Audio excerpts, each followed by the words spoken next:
हाँ जी, ये sincerity and the unification of the being. हाँ.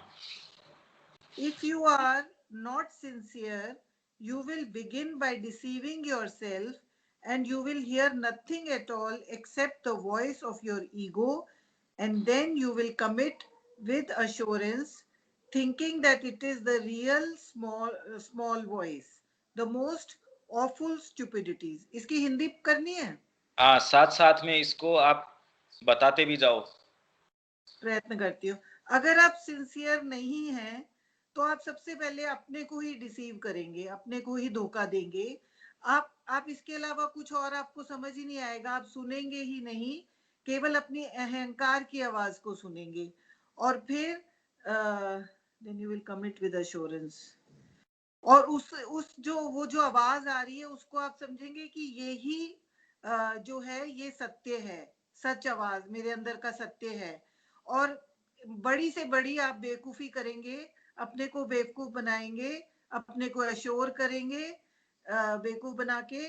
परंतु अगर आप सिंसियर हैं तब आपका मार्ग जो है वो एकदम पक्का है. मतलब आपको मार्ग दिशा मिलेगी. वो एक जब ये होता है तो वो खाली एक आवाज नहीं रह जाती है, ना खाली एक सेंसेशन रह जाती है, मगर ये ध्यान रखना है कि वो एक्सट्रीमली सटल, मतलब वो बड़ी सूक्ष्म होती है. अ स्लाइट इंडिकेशन, और एक बहुत हल्का सा इशारे के रूप में आती है वो आवाज जो सत्य की आवाज होती है. When everything goes well, that is when you do nothing contrary to the divine will, you will not perhaps have any definite impression. Everything will seem to you normal. जब सब कुछ ठीक चल रहा होता है और आप उस जो ईश्वरीय संकल्प है, जो उनकी विल है, जब आप उसके अगेंस्ट कुछ नहीं कर रहे हैं, उसके साथ साथ चल रहे हैं, तो आपको एक पक्का ऐसा आभास होता है कि सब कुछ सही है, सब कुछ नॉर्मल है. उसमें आपको कुछ अनहोनी नहीं लगती है, गलत नहीं लगता है. Of course, you should be eager to know whether you are acting in accordance with the divine will. That is the first point, naturally, without which you can know nothing at all. पर वो कहती है कि हमारे अंदर एक eagerness, एक eagerness को क्या बोलेंगे, हमारे अंदर एक वो होनी चाहिए ये जानने के लिए कि हम ईश्वरीय शक्ति के संग चल रहे हैं या नहीं.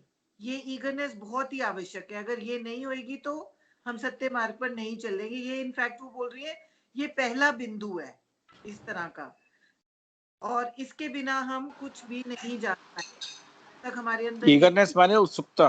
उत्सुकता, जी हाँ जी, उत्सुकता से, प्रबल उत्सुकता जब होगी. But once you are eager and you pay attention, everything seems to you normal, natural, then all of a sudden you will feel a little uneasiness somewhere in the head, in the heart, or even in the stomach. Generally, one doesn't give it a thought. You may feel it several times in a day, but you reject it without giving any attention. But it is no longer quite the same.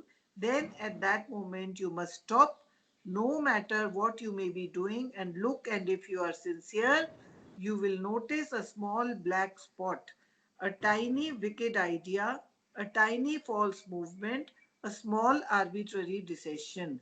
यहाँ माँ ने जो ऊपर बात कही है उसको बहुत अच्छी तरह से समझाया कि सब कुछ जब हम ईगर हो गए, उत्साहित हो गए, सब कुछ जब नॉर्मल चल रहा है, मगर अचानक से हमें कभी कभी अनईजीनेस और ये सब लगती है, चाहे वो सिर में भी लग सकती है, दिल में भी लग सकती है.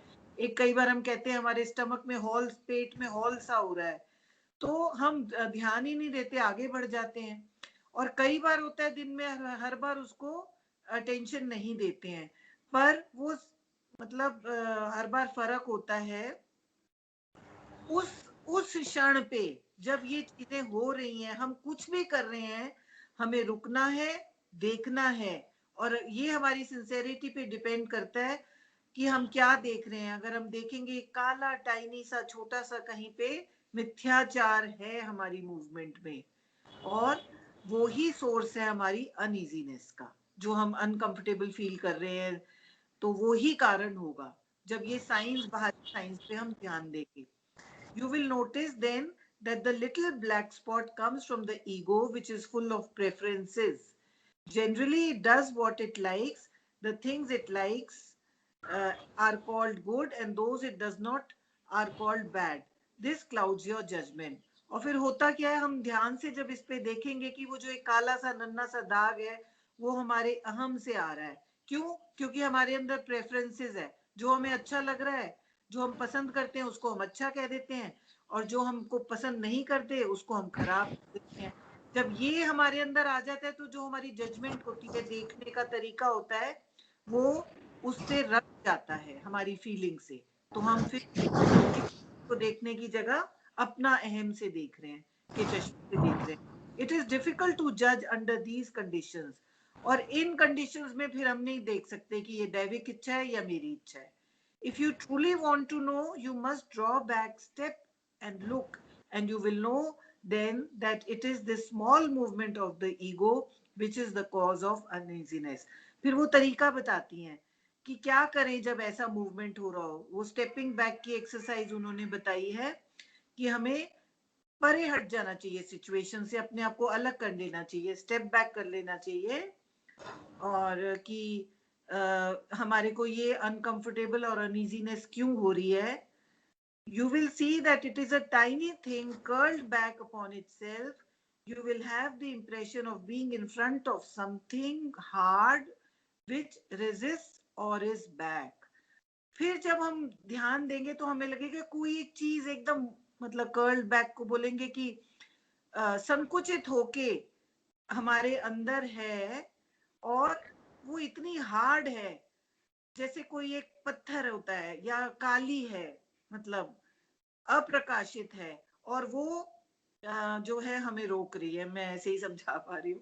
Then the patience from the heights of your consciousness, then एक minute, with patience from the height of your consciousness you must explain to this thing its mistake, and in the end it will disappear. फिर वो कहती है हमें बहुत धैर्य के साथ और ऊंचाई के साथ अपनी उच्च चेतना के हिसाब से इस चीज को समझाना चाहिए कि वो क्या गलत कर रही है. और जब हम ये करते रहेंगे तो वो एक ना एक दिन डिसअपियर, मतलब गायब हो जाएगी. उसमें इन्होंने यहाँ पे मेरे को जो समझ आ रहा है, धैर्य वर्ड और उच्च चेतना का वर्ड यूज किया है इसके साथ. I do not say that you will succeed all at once the very first day, but if you try sincerely, you will always end with success. वो कहती है ऐसा नहीं कि पहली बार आपने करा और आपको उसमें सफलता मिल गई, पर उसको ट्राई करते रहो सच्चाई के साथ, तो अंत में आपको सफलता जरूर मिलेगी. And if you persevere, you will see that all of a sudden you are relieved of a mass of meanness and ugliness and obscurity which was preventing you from flowering in the light. और आप अगर उस पे लगे रहो, persevere करते रहो, सहते रहो, उसमें persevere में काफी सारे एडजेक्टिव्स आ जाते हैं, तो आप देखेंगे कि अचानक एक दिन आप उस जो ये मीननेस, अगलीनेस, जो गंदगी है, और जो ये चालाकियां हैं, और जो ये ऑब्सक्योरिटी, माने रवि भाई ऑब्सक्योरिटी का मतलब बता दीजिए. धुंधलापन है, क्लैरिटी नहीं है, वो जो आपको प्रिवेंट कर रही थी उस लाइट के ऊपर खुलने से, वो गायब हो जाएगी. It is those things which make you shrivel up, prevent you from widening yourself, opening out in the light where you have the impression of being very comfortable. ये वही चीजें हैं जो उन्होंने ऊपर बताई हैं, जो हमको एकदम से सिकोड़ देती हैं, हमको नैरो बना देती हैं, हम वाइडन नहीं हो पाते हैं, विस्तृत नहीं अपना चेतना को कर पाते हैं, प्रकाश की तरफ नहीं बढ़ पाते हैं. और एक minute, where you have the impression of being very comfortable.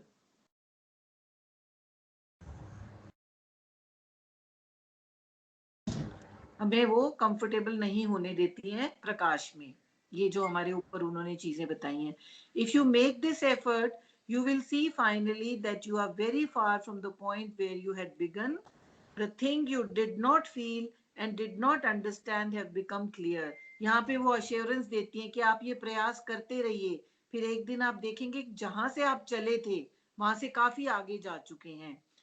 जो तुम्हें नहीं फील होता था, जो तुम नहीं समझ पाते थे, वो उनमें क्लैरिटी आ गई है। और अगर तुम रिजॉल्व हो तो तुम सफलता पाओगे। रिजॉल्व माने अगर आप इन चीजों को फॉलो कर रहे हो धैर्यता से, समझ समझ के, तो आपको श्योरली सफलता मिलेगी। ये this is the first step towards unifying yourself, becoming a conscious being who has a central will and acts only according to this will, which will be a constant expression of the divine will. It is worth trying.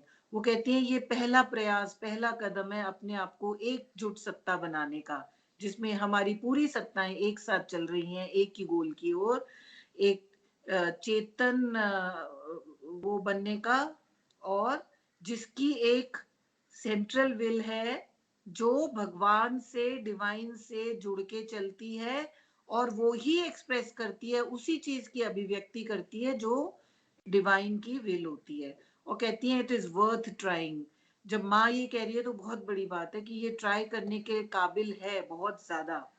And I may tell you from my personal experience that there is nothing in the world more interesting. कहती है मैं अपने अनुभूति और अनुभव के हिसाब से बता रही हूँ कि इससे ज्यादा रोचक कुछ और होता ही नहीं है। If you begin making this effort, you will find that your life is full of interest. You know of ordinary life. You know of ordinary life of people, at least a third is a kind of dull boredom. I say third, but for some 2/3 of the day is dull boredom, and all that gets volatilized. वो कहती है कि मैं तुम्हें एक अपनी अनुभूति, ये तो बता दिया ना, अनुभूति के हिसाब से बताती हूँ कि इससे ज्यादा इंटरेस्टिंग कोई भी नहीं है। और जब आपने एक बार प्रारंभ कर दिया ये वाला प्रयास, तो आप देखेंगे कि आपकी लाइफ बहुत ही ज्यादा इंटरेस्टिंग हो गई है। आम तौर पे लोगों की जो जिंदगी होती है, पहले वो कहती हैं कि 1/3, फिर कहती हैं नहीं 2/3 जो है वो डल और बोरिंग होती है, जो वो इंटरेस्ट कह रही हैं उसके कंपैरिजन में बता रही हैं। और वो सब में इंटरेस्ट आ जाता है, वो वॉलेटाइल हो जाती हैं। Everything becomes so interesting, at least little things, the least casual meaning, the least word exchange, the least thing displaced, everything is full of life and interest. हर चीज इतनी इंटरेस्टिंग और रोचक हो जाती है, चाहे वो छोटी से छोटी चीज हो, चाहे आम से आम चीज हो। आप जो शब्द भी बोलेंगे, किसी से एक्सचेंज करेंगे, वो भी इतना रोचक हो जाता है, मीनिंगफुल हो जाता है, और कोई कुछ भी बदलता नहीं है, और जीवन एक बहुत रोचक आपका हो जाता है। ठीक बात है। ये इसका एक ट्रांसलेशन या शब्दों को हिंदी भाषा में डालना तो ठीक हुआ। अब इसके विषय में आपका कोई अनुभव है कि इसको प्रैक्टिस में अब क्या करें? इस विषय में कीर्ति दी, मतलब, और टू स्टार्ट विथ करना ही कैसे चाहिए इसको? पंकज, मैंने अनुभव से जो देखा है, ये शब्द जब हमारे लिए रियल बन जाते हैं तो वाकई ऐसा होता है। मैं उदाहरण से बात कर सकती हूँ क्योंकि शायद फिलॉसफी तो अभी हमने पढ़ी है ना, वो उसको मैं आजकल जैसे घर का काम मुझे बहुत करना पड़ रहा है। पहले मैंने क्या करा, हबड़ तबड़ बस करना है। अचानक एक दिन आया, क्यों नहीं मैं माइंडफुल वे में कर सकती, ऑफर करके कर सकती। माइंडफुल कैसे बनूं, मैंने माँ का नाम उच्चारण करना शुरू कर दिया। अगर मैं बर्तन धो रही हूँ, माँ माँ माँ कर दी, और मैंने देखा उसी में धीरे धीरे अंतर आना शुरू कर दिया। कब बर्तन धुल गए, कब उनकी सफाई इतनी अच्छी हो गई, यहाँ तक कि मैंने ये शब्द भी यूज करे कि माँ मैं जैसे बर्तन धो रही हूँ तो मेरे अंतःकरण की सफाई हो रही है। शायद उसकी डेप्थ नहीं समझी, पर उनको समझना शुरू करा, और वो बेटर होता जा रहा है। यही उदाहरण मैं दे सकती हूँ। स्नेहा, इसमें पूरे के अंदर अपने को बेसिकली एक पर्सपेक्टिव चाहिए, और डीपर अपन क्या कह सकते हैं इस विषय में, क्योंकि माँ क्या मीन कर रही होगी शब्दों के द्वारा एक चीज आती है, पर हम इसमें कितना और जा सकते हैं। या स्नेहा है, अपने रविकांत जी हैं, कोई भी जो बोले, पहले स्नेहा।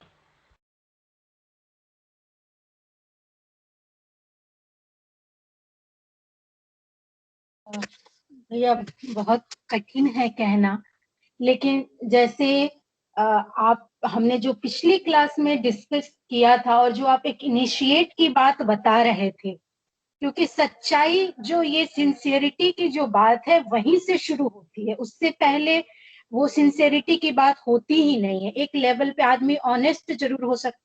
बिल्कुल ठीक बात है आपकी, क्योंकि जब तक क्यों मेरा यही प्रश्न मैं इसी को इंगित करना चाह रहा था कि if you are not sincere या if you are sincere to start with, ये अपन ये मान के चलें फर्स्ट ऑफ ऑल सिंसियर या नहीं सिंसियर, तो वो आए कहाँ से? पहले तो आप बिल्कुल सही पकड़ रहे हो कि माँ एक चीज बता रही है, एक डिस्क्रिप्शन दे रही है कि ऐसा ऐसा मैकेनिज्म है,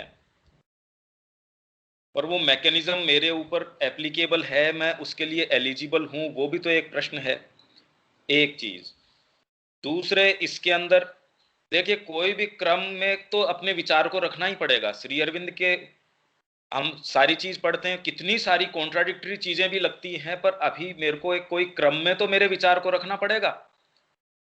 हो सकता है कि वो सारी चीज उसमें नहीं आ रही, पर ये तो माइंड की लिमिटेशन है। भाषा के अंदर आप कोई क्रम से तो चीजों को लिखोगे, तो जब एक क्रम से एक चीज को रखोगे तो ऑटोमेटिकली दूसरी चीजें उसके अलग अलग अपने अपने ड्यू स्थान के ऊपर चली जाएंगी।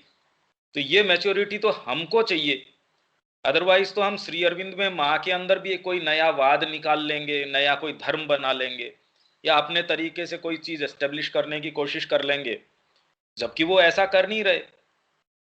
वो तो एक एक्सप्रेशन है, एक्सप्रेशन जिस कोर्स को फॉलो करता है उस कोर्स में इन्होंने ये कहा कि इस तरीके से ये चीज हैं।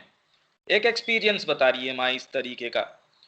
हो सकता है आप उसको नरेट करोगे, आप अपने से जोड़ के आप इन चीजों की भी को भी ले सकते हो। मूल भाव आपका ये हो सकता है, शब्द आप दूसरे काम में ले सकते हो। कोई मूल भाव तो जो है वो 1000 तरीके के शब्द काम में ले सकता है, पर शब्द अपने आप के अंदर तो इनवैलिड होगा अगर वो मूल भाव न होगा। तो आप ठीक बोल रहे हो, आगे चलो।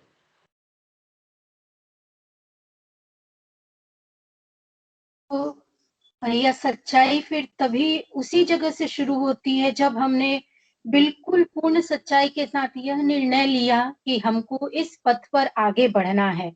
बहुत सारे चीजें आएंगी जो माँ यहाँ ब्लैक स्पॉट की बात कर रही हैं, वो और उससे भी इनफैक्ट खराब सिचुएशंस भी आएंगी। लेकिन अगर हम मतलब बिल्कुल ईमानदारी के साथ और पूर्ण सच्चाई के साथ वो ब्लैक स्पॉट के बारे में जानना चाहेंगे, तो और बहुत सिर्फ उस ब्लैक स्पॉट के बारे में ही नहीं, सिर्फ कठिनाई नहीं, बट उस कठिनाई के से जो हमें अवसर एक मिल रहा है उसके बारे में भी अगर हम जानना चाहेंगे, तो वहां माँ ईगरनेस की जो बात कह रही हैं तब, और हम अगर माँ बोलती है कि अगर हम उसके ऊपर बहुत ध्यान दें और उस वॉइस को सुने जो हमें, जब हम कभी बहुत शांत रहते होंगे या जो हम अपने एनलाइटेंड पीरियड्स में होते होंगे, अगर हम उस वक्त उस वॉइस को सुन पाए तब हम मतलब बहुत कुछ कर सकेंगे।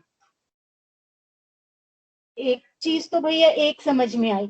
और फिर माँ आगे बोलती हैं कि हम कई बार जैसे दिन में बहुत सारी चीजें हमको डिस्टर्ब करती हैं, पर हम उन पे ध्यान नहीं देते और हमको लगता है कि सब चीजें बहुत मतलब बहुत आराम से हो रही हैं, उनके अंदर कुछ भी नहीं है। पर वो चीजें जो हैं, जो चीज हमें सेटिस्फाई करती है, मतलब जिसको हम ये कहते हैं कि नहीं सब ठीक हो रहा है, तो कहीं ना कहीं से वो जो एक थॉट है कि नहीं सब चीज ठीक है, तो वो हम देखेंगे कि कहीं ना कहीं हमारे ईगो से वो चीजें आ रही हैं।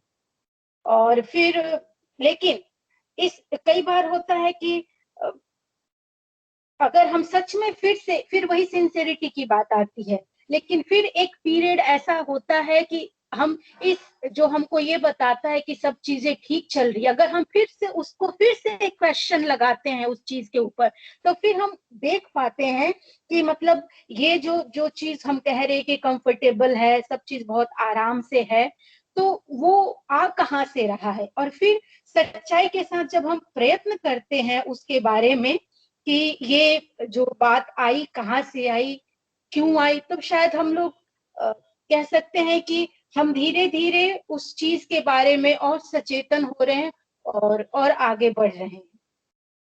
बस इतना ही भैया। हाँ जी, रविकांत जी कुछ बोलना चाहेंगे आप?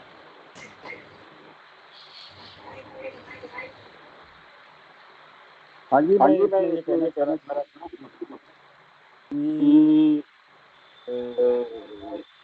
आपकी सब आपकी बात सब सही बात है। सही हम है, ये हम ये आज आप आज बात आप कर बात रहे हैं, कर ये रहे हम हैं कि पिछले हम 10 पिछले साल 10 से साल से इस चीज़ को इस चीज पढ़ को रहे पढ़ रहे हैं, सुन हैं, रहे सुन हैं, रहे मगर हैं, हम मगर अपने हम अपने जीवन में इसको जीवन में नहीं इसको उतार नहीं रहे। उतार रहे। जैसे कि अभी केंद्रीय अधिकारी जी ने बताया हाँ, कि आज ये मेरे ख्याल से 15-20 साल 25 साल से माता जी से जुड़ी हुई हैं, और ये अभी जब जब इनको काम का लोड हुआ तो इन्होंने तब मामा कहना, एक उदाहरण दे रहा हूँ, मैं किसी को क्रिटिसाइज नहीं कर रहा हूँ, तो इन्होंने अभी करा ये काम। इसको 15 साल पहले से भी अगर मैं या कीर्ति जी या कोई भी चाहते, क्योंकि ना हम वेबिनार से हमें बस यही फायदा है कि हमें एक चीज़ आप दोबारा से हमारे दिमाग में डालना है कि भाई अगर अभी तक अगर शुरू नहीं करा है तो आप इसको शुरू करो, क्योंकि ये चीज़ कहने में तो बड़ी आसान है, मगर हम आज, मैं अगर 15 साल से सोसाइटी से जुड़ा हुआ हूँ या माँ से जुड़ा हूँ, तो मैं अब तक क्यों नहीं कर रहा हूँ इसको।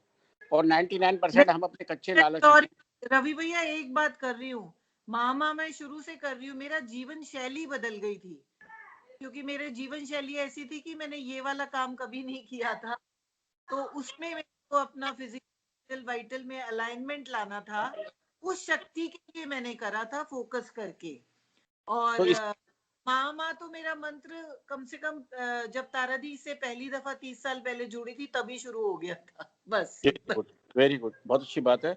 और जैसे मुझे भी मालूम है कि अंदर से आवाज़ आती है। मैं आपको इसका उदाहरण देता हूँ कि मैं जब सबसे पहले झुंझुनू से जुड़ा और चाचा जी से जुड़ा, तो मैं बहुत ज़्यादा फाइनेंशियल क्राइसिस में चल रहा था और मैं बहुत झगड़े चल रहे थे मेरे साथ।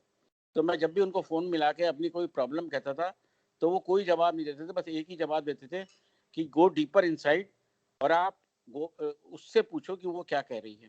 उन्होंने कभी मेरे को कोई अपनी पर्सनल एडवाइस नहीं दी। उन्होंने कहा आप अपने अंदर झांको, आत्मा आपकी आवाज़ दे रही होगी, वो काम करो, इसके अलावा और कोई, बस अपनी आत्मा की आवाज़ सुनो और जो जैसा वो कह रही है वैसा करो। तो ये बात मैं आज तक ज़िंदगी में कभी नहीं भूला चाचा जी की ये बात। तो अब जैसे उस वक़्त तो हमने उनकी बात सुनी, हालाँकि हमने सुनी नहीं सुनी, उन्होंने कह दिया, मगर वो होता यही है कि 4 जने बैठते हैं और जब उसमें जो अच्छा कच्चा लालच दिखता है या जो भी होता है, जो सामाजिक चीज़ें वो करनी है, मगर मेन चीज़ तो हम जीवन में उतार क्यों नहीं रहे हैं। और इतना वैसे कठिन है, मगर जब उतारना शुरू करेंगे तो ईज़ी भी हो जाएगा ये। बस इसमें मैं इतना ही कहना चाहता हूँ। मेन चीज़ है हम हाउ टू स्टार्ट, हम क्यों नहीं शुरू कर रहे हैं इस चीज़ को। ये चीज़ सबसे बड़ा जो है प्रश्न है हमारे सामने। और हम सामाजिक बंधनों में फंस के अपने आप को बेवकूफ़ बनाते हैं, जिस पर पहले आपने बात करी कि हम धोखा देते हैं अपने आप को। जो 33 नंबर की टॉक पे इसी पे हुई थी, उसके बाद तो मैं अटेंड नहीं कर पाया। तो मेन चीज़ ये, कब तक धोखा देंगे हम अपने आप को माता जी के जुड़ने के बाद। Thank you. विनीत।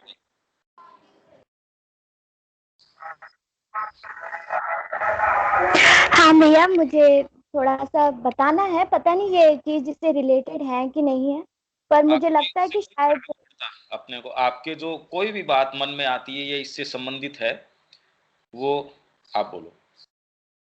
हाँ भैया, मैं थोड़ा सा बताना चाहूंगी कि ये बहुत समय पहले चीजें हुई थी। मैं थोड़ा पर्सनली, मतलब मेरे साथ ही है, लेकिन थोड़ा मैं वो एग्जाम्पल के तौर पे ही बताऊंगी, क्योंकि पब्लिकली सब चीजें होती हैं।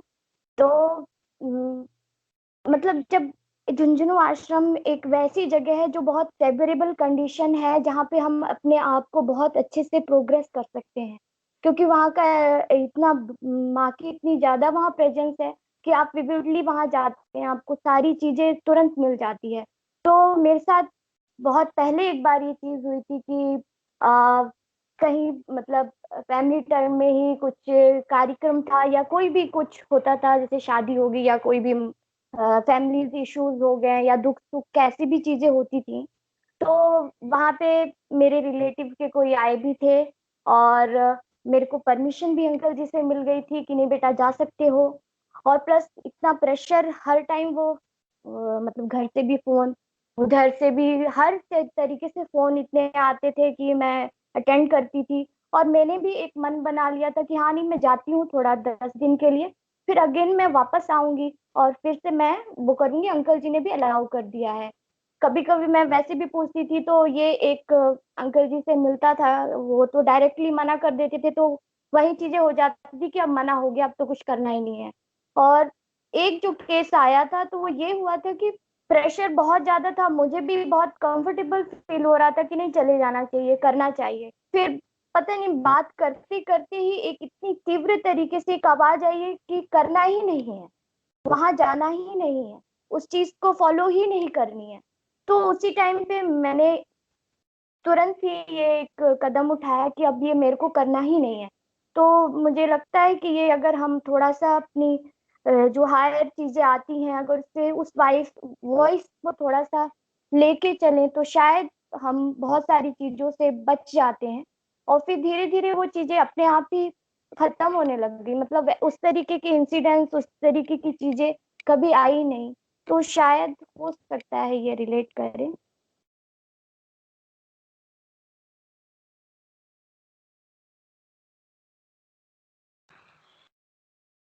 और किसी को कुछ बोलना है क्या इसमें? मारोदिया जी कुछ बोलना चाहेंगे आप?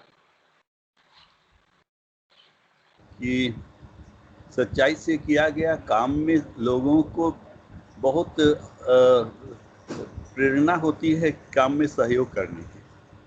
तो मैंने देखा कि माँ का काम जब भी मुझे करने का अवसर मिला तो आर्थिक स्तर पर मुझे सहायता बहुत मिली, लेकिन उन्हें पता हो जाता था कि ये काम सच्चाई के साथ किया जा रहा है या कोई फैंसीनेस है इसमें। तो मुझे ऐसा लगता है कि माँ का काम माँ स्वयं करती हैं और लोगों में प्रेरणा भर देती हैं कि वो उससे एसोसिएट करने लगते हैं।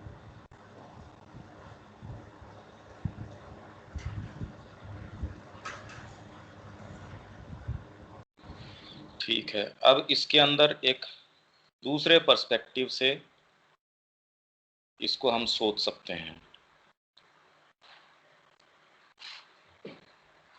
देखिए, एक प्रक्रिया कि जब आप सिंसियर हैं तो धीरे धीरे ये चीज आप बहुत ध्यान से अपने आप का इंट्रोस्पेक्शन करते हैं, आप अपने बीइंग को देखते हैं और उसमें इतनी डिस्कॉर्डेंसेज हैं, इतनी सारी विसंगतियां हैं। और उसके लिए माँ ये चीज बता रही है कि जब आप अपनी कॉन्शियसनेस का प्रेशर डालते हैं, वास्तव में तो आप अपनी चेतना का प्रेशर डालते हैं, तो आपको जमी हुई जो अपनी आदतें हैं, आपके टेस्ट्स हैं, प्रेफरेंसेस हैं, प्री डायलेक्शंस हैं, फिर बाद में आपको परिवार से कोई चीज़ मिली है, आपको समाज से कोई चीज़ मिली है, वो सारी ही आपको लगता है ये आया कहाँ से, ये सारा का सारा गट्ठर। तो क्योंकि हम सारी चीज़ को अब दिशा देना चाह रहे हैं किसी ऐसी चीज़ के प्रति जिसको हमारे डीपर पार्ट ने देखा है या किसी ऐसे पार्ट ने देखा है जो उसको और दूसरे हिस्सों की बजाय ज़्यादा वरेण्य समझता है, तब आप उसको एक मूर्ति बना के, एक आइडियल बना के, अपनी अभीप्सा बना के उसको स्थापित करते हैं। बाकी अगर पार्ट्स का भी उसमें सहयोग होता तो ये समस्या ही अराइज नहीं होती कि उनको यूनिफाई करके एकजुटता के अंदर उसकी तरफ लेके जाना है। क्योंकि आपकी आत्मा ने, आपके साइकिक ने, आपका जो जो माइंड का उच्चतर स्तर है, उसने किसी चीज को देखा, किसी चीज से आप बहुत ज्यादा प्रभावित हुए, इंस्पायर्ड हुए, आप उस चीज के लिए जाना चाहते हैं। पर अब इसके अंदर आप ये सोचिए कि अचानक ही आप कोई चीज करना चाहते हैं, आपका बीइंग वो अड़चन नहीं लगाता, पर उसका अपना गुणधर्म है। आप चाहेंगे कि कोई इस तरीके की चीज मैनिफेस्ट करना, पर आपका शरीर तो तुरंत मैनिफेस्ट नहीं कर सकता। आपकी वाइटल है, अगर उसको कह भी दिया जाए कि इतना उदात्त भाव आपके अंदर आना चाहिए या आप अपने आप को त्याग कर दो, बलिदान कर दो, वो एकाएक कैसे कर देगी जब उसको कल्टीवेटेड ही नहीं है। तो ये जो यूनिफिकेशन की बात आ रही है, इसको हमको पहले तो इस परिप्रेक्ष्य में समझो कि किसी चीज ने, किसी भाग ने सामने आके वो मूव्ड है कोई चीज से, किसी चीज से द्रवित है, कोई चीज उसको बहुत अच्छी लगती है, कोई चीज उसको प्रेरित करती है, अपनी ओर आकर्षित करती है। माँ कोई कारण नहीं हमको क्यों इतना आकृष्ट करती है, पर फिर भी कोई चीज है जो उसकी तरफ दौड़ी चली जाती है उसके सामने। पर अब क्या प्रॉब्लम क्या है कि कल्टीवेशन दूसरे भागों के अपने अपने, जो मैंने उसमें भी जो आपको भेजा है कि तौर तरीके हैं, सोचने के अपने तौर तरीके हैं, खाने के उठने के टेस्ट हैं, आपके प्रेफरेंसेस है, आप में कई चीजों ने घर कर रखा है कि पारिवारिक सिस्टम इस तरीके का होना चाहिए। आप उस चौखटे से बाहर देख ही नहीं पाते। इतनी जमी हुई आदतें हैं, उन्होंने आपको रोक रखा है। जबकि वो जो अंदर से आपके पुकार आती है वो तो बिल्कुल इनसे, उसका तौर तरीके ही अलग हैं। वो इन किसी नियम को, किसी कानून को इनको मानती नहीं। अभीप्सा आपकी दिव्य जीवन के लिए है तो अभी कौन सा शरीर तैयार थोड़ी है आपका, आपका प्राण तैयार थोड़ी है उसके लिए, आपका मन तैयार थोड़ी है। पर इनकी तैयारी हो या न हो, इनके आधार पे आप अभीप्सा थोड़ी कोई अपनी पैदा कर सकते हैं कि अभी तो मेरा फ्रेमवर्क ये है तो ऐसी अभीप्सा आनी चाहिए। ऐसा तो नहीं होता। वो कोई पुकार, वो कोई चीज, अब इसके दायरे के अंदर अब यूनिफिकेशन की मांग करता है। यूनिफिकेशन से ज्यादा देखिए इनके दो तरीके हैं। आप तो एक तो डिस्कॉर्डेंसेस तो है ही हैं, वो अपने तौर तरीके से चलना चाहते हैं। पर एकदम से आप ये चाहेंगे कि मेरे को अचानक कोई सनक जगी दिमाग में, आपका शरीर कैसे साथ देगा? आपको अगर खीर या कोई पकवान अच्छा लगा, आप कहे तो पेट भर गया, मन नहीं भरा। अगर पेट भी आपका मन होता तो सोचिए क्या स्थिति होती। या आपका मन जो है उसकी अपनी जो तौर तरीके हैं वो बिल्कुल, उसके ऊपर कोई कंट्रोल नहीं होता समाज का, समाज के नियम न होते तो आप क्या कर रहे होते आप सोचिए। आपका शरीर का लिमिटेशन न होता तो, इसलिए शरीर आपका एक दुर्ग भी है, आपका एक साथी है। तो ये कोई रोड़ा एज सच, मतलब इनको जब तक ये सारी चीजें तो है ही हैं कि उसमें कोई डार्क स्पॉट है, कुछ में ये है, इसमें ये है, इसमें बहुत सारे बिंदु हैं। मैं एक एक बिंदु कोशिश करता हूं कि जितने टच कर सकें वो, क्योंकि ये अर्थ तो आपने बता ही दिया। पर एक चीज तो ये कि क्योंकि हमारे अभीप्सा आ गई, पर उस अभीप्सा को हमको टेंड करना पड़ेगा, उसको प्रोटेक्ट करना पड़ेगा और उसकी लाइट के अंदर इनको कल्टीवेट भी करना पड़ेगा। आपका शरीर समय से उठ नहीं सकता, तो इसमें डार्क स्पॉट की या किसी और की तो बात ही नहीं है, उसमें तो तमस भरा पड़ा है। उस प्रकाश में आपको उसको उठाना होगा। जो जो जरूरी अनुशासन है वो उसके ऊपर लागू करना होगा। आपके जो प्राण सत्ता है उसके ऊपर जो जो आवश्यक अनुशासन है वो लागू करना होगा। माइंड का जो कल्टीवेशन है वो आपको उसके ऊपर लाना पड़ेगा। तो ये तो एक चीज हो गई कल्टीवेशन की। दूसरे, इसके अंदर जैसे रविकांत जी ये कह रहे थे भाई हमको इतने समय से जुड़े हुए हैं और ये मूवमेंट आता क्यों नहीं? देखिए उसका कारण है कि मूव कोई चीज हुई पर उसमें इतना अभी तक पावर आया नहीं। आप सोच समझ के जोर जबरदस्ती करके प्रेम नहीं कर सकते, क्योंकि अभी मां का मुखमंडल है वो इतना स्पष्ट दिखा नहीं, उसने अभी तक इतना आपको आकृष्ट किया ही नहीं है। वो करने के बाद आप कोई सोच समझ के थोड़ी रह सकते हो। भगवान कृष्ण की बांसुरी सुनने के बाद में वो उसको कोई इग्नोर थोड़ी कर सकती है। तो ये कहना कि बांसुरी सुन गई और फिर भी वो नहीं भागी, ऐसा है नहीं। अभी जो है पूरा उसका फ्लो आया ही नहीं। एक कारण ये है, हमको अभी भी ये जो बारी चीजें हैं ये आकृष्ट कर रही हैं। अदरवाइज एक क्षण के अंदर, एक क्षण भी बहुत लंबा होता है, एक कोंद आई उसने आपको निस्सारता दिखा दी इस जगत की, तो भी आदमी अगर उसमें चिपटा हुआ है तो इसका मतलब कोई ना कोई रस्सी है जो उसको अभी भी बांध रही है।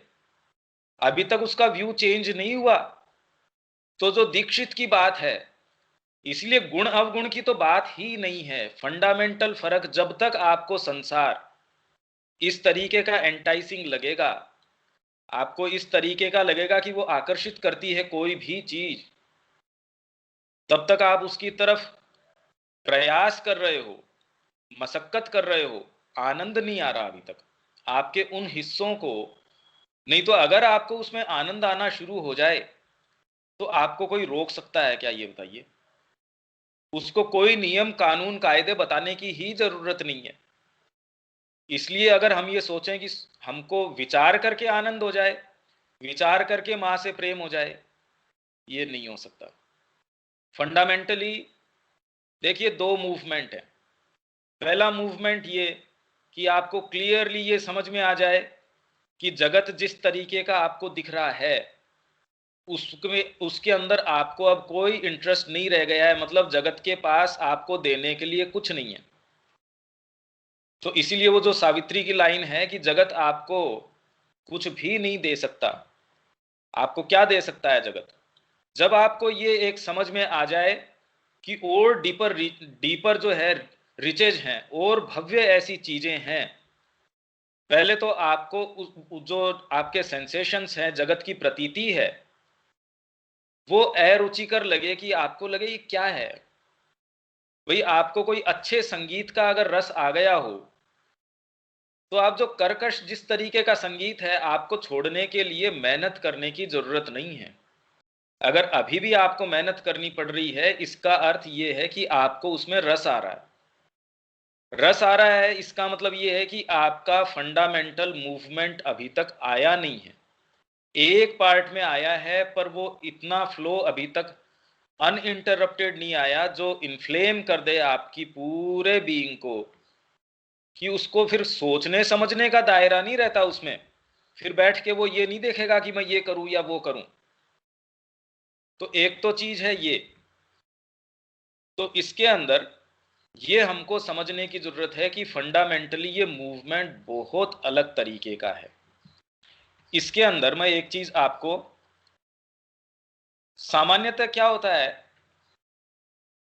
जो ये एक आम धारणा है कि इसको करने से, इसका मतलब तो सीधे सीधे ये हुआ कि आप आश्रम में चले जाइए, आश्रम में नहीं जाइए तो जीवन से पलायन कर जाओ, जीवन को छोड़ दो। तो इसके साथ साथ ही आपके साथ ही ऐसे शब्द भी ये उनके लिए हैं जो सिंसियर हैं। आपका समाज है, परिवार है, कुछ आपके जो अग्रणी हैं, पूज्य हैं, वो लोग भी आपको ये कहेंगे कि जीवन से पलायन नहीं करना है। अब मां श्री अरविंद भी कह रहे हैं जीवन से पलायन नहीं करना है। अरे पलायन नहीं करना क्या क्या मतलब है? ये हमको समझने की जरूरत है कि मां श्री अरविंद भी कह रहे हैं कि हमको पलायन की जरूरत नहीं है। तो पलायन मतलब ये नहीं कि जिस घोर रूप से आप उनके अंदर रचे बसे हो और अपने क्रीचर कंफर्ट्स, आपके जो लोअर सेटिस्फैक्शंस हैं, उन्हीं को आप पोषित कर रहे हो, वो एकमात्र चीज नहीं है। वो तो ये कह रहे हैं आपके टेस्ट जो हैं डीपर, आपकी आत्मा में जो निधियां हैं, उनके प्रति कल्टीवेट होना चाहिए। तो वो पलायन थोड़ी है।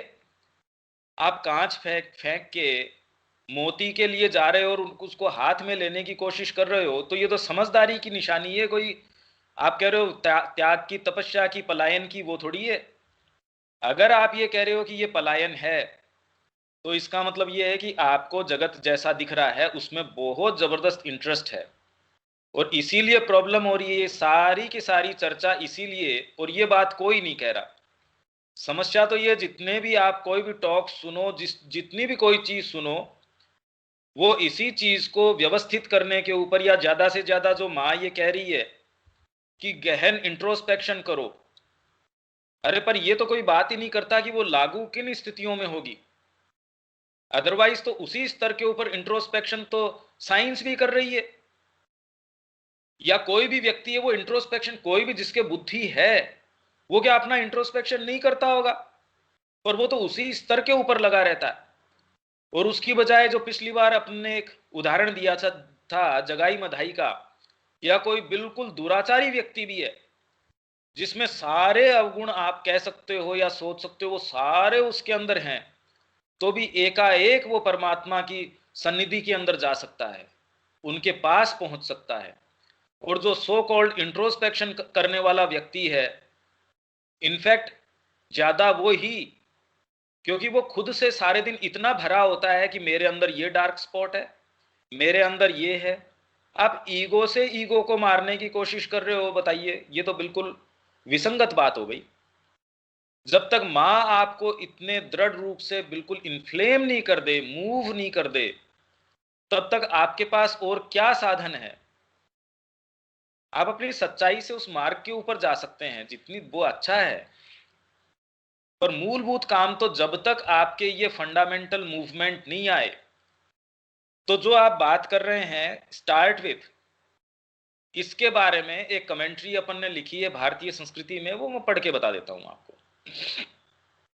तो जीवन से जो पलायन की बात है, इस आम धारणा कि भारतीय संस्कृति या आध्यात्मिकता बोलो आप, जो ट्रेडिशनल स्पिरिचुअलिटी है, या अब एटलीस्ट कम से कम मां श्री अरविंद जो कह रहे हैं कि हमारा योग पलायन नहीं है। पर पलायन नहीं है का मतलब ये थोड़ी है कि घोर रूप से उन्हीं के अंदर हम फिर लिप्त हो जाएं। तो ये कह रहे हैं मां श्री अरविंद, ये तो बिल्कुल ऐसी बात नहीं है।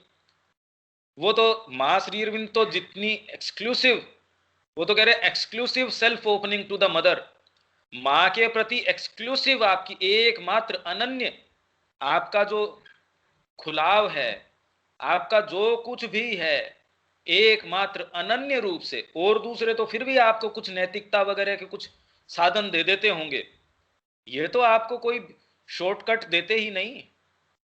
मां और श्री अरविंद तो कह रहे हैं एक्सक्लूसिव, एकमात्र अनन्य रूप से मां के प्रति, श्री अरविंद के प्रति, अपने इष्ट के प्रति।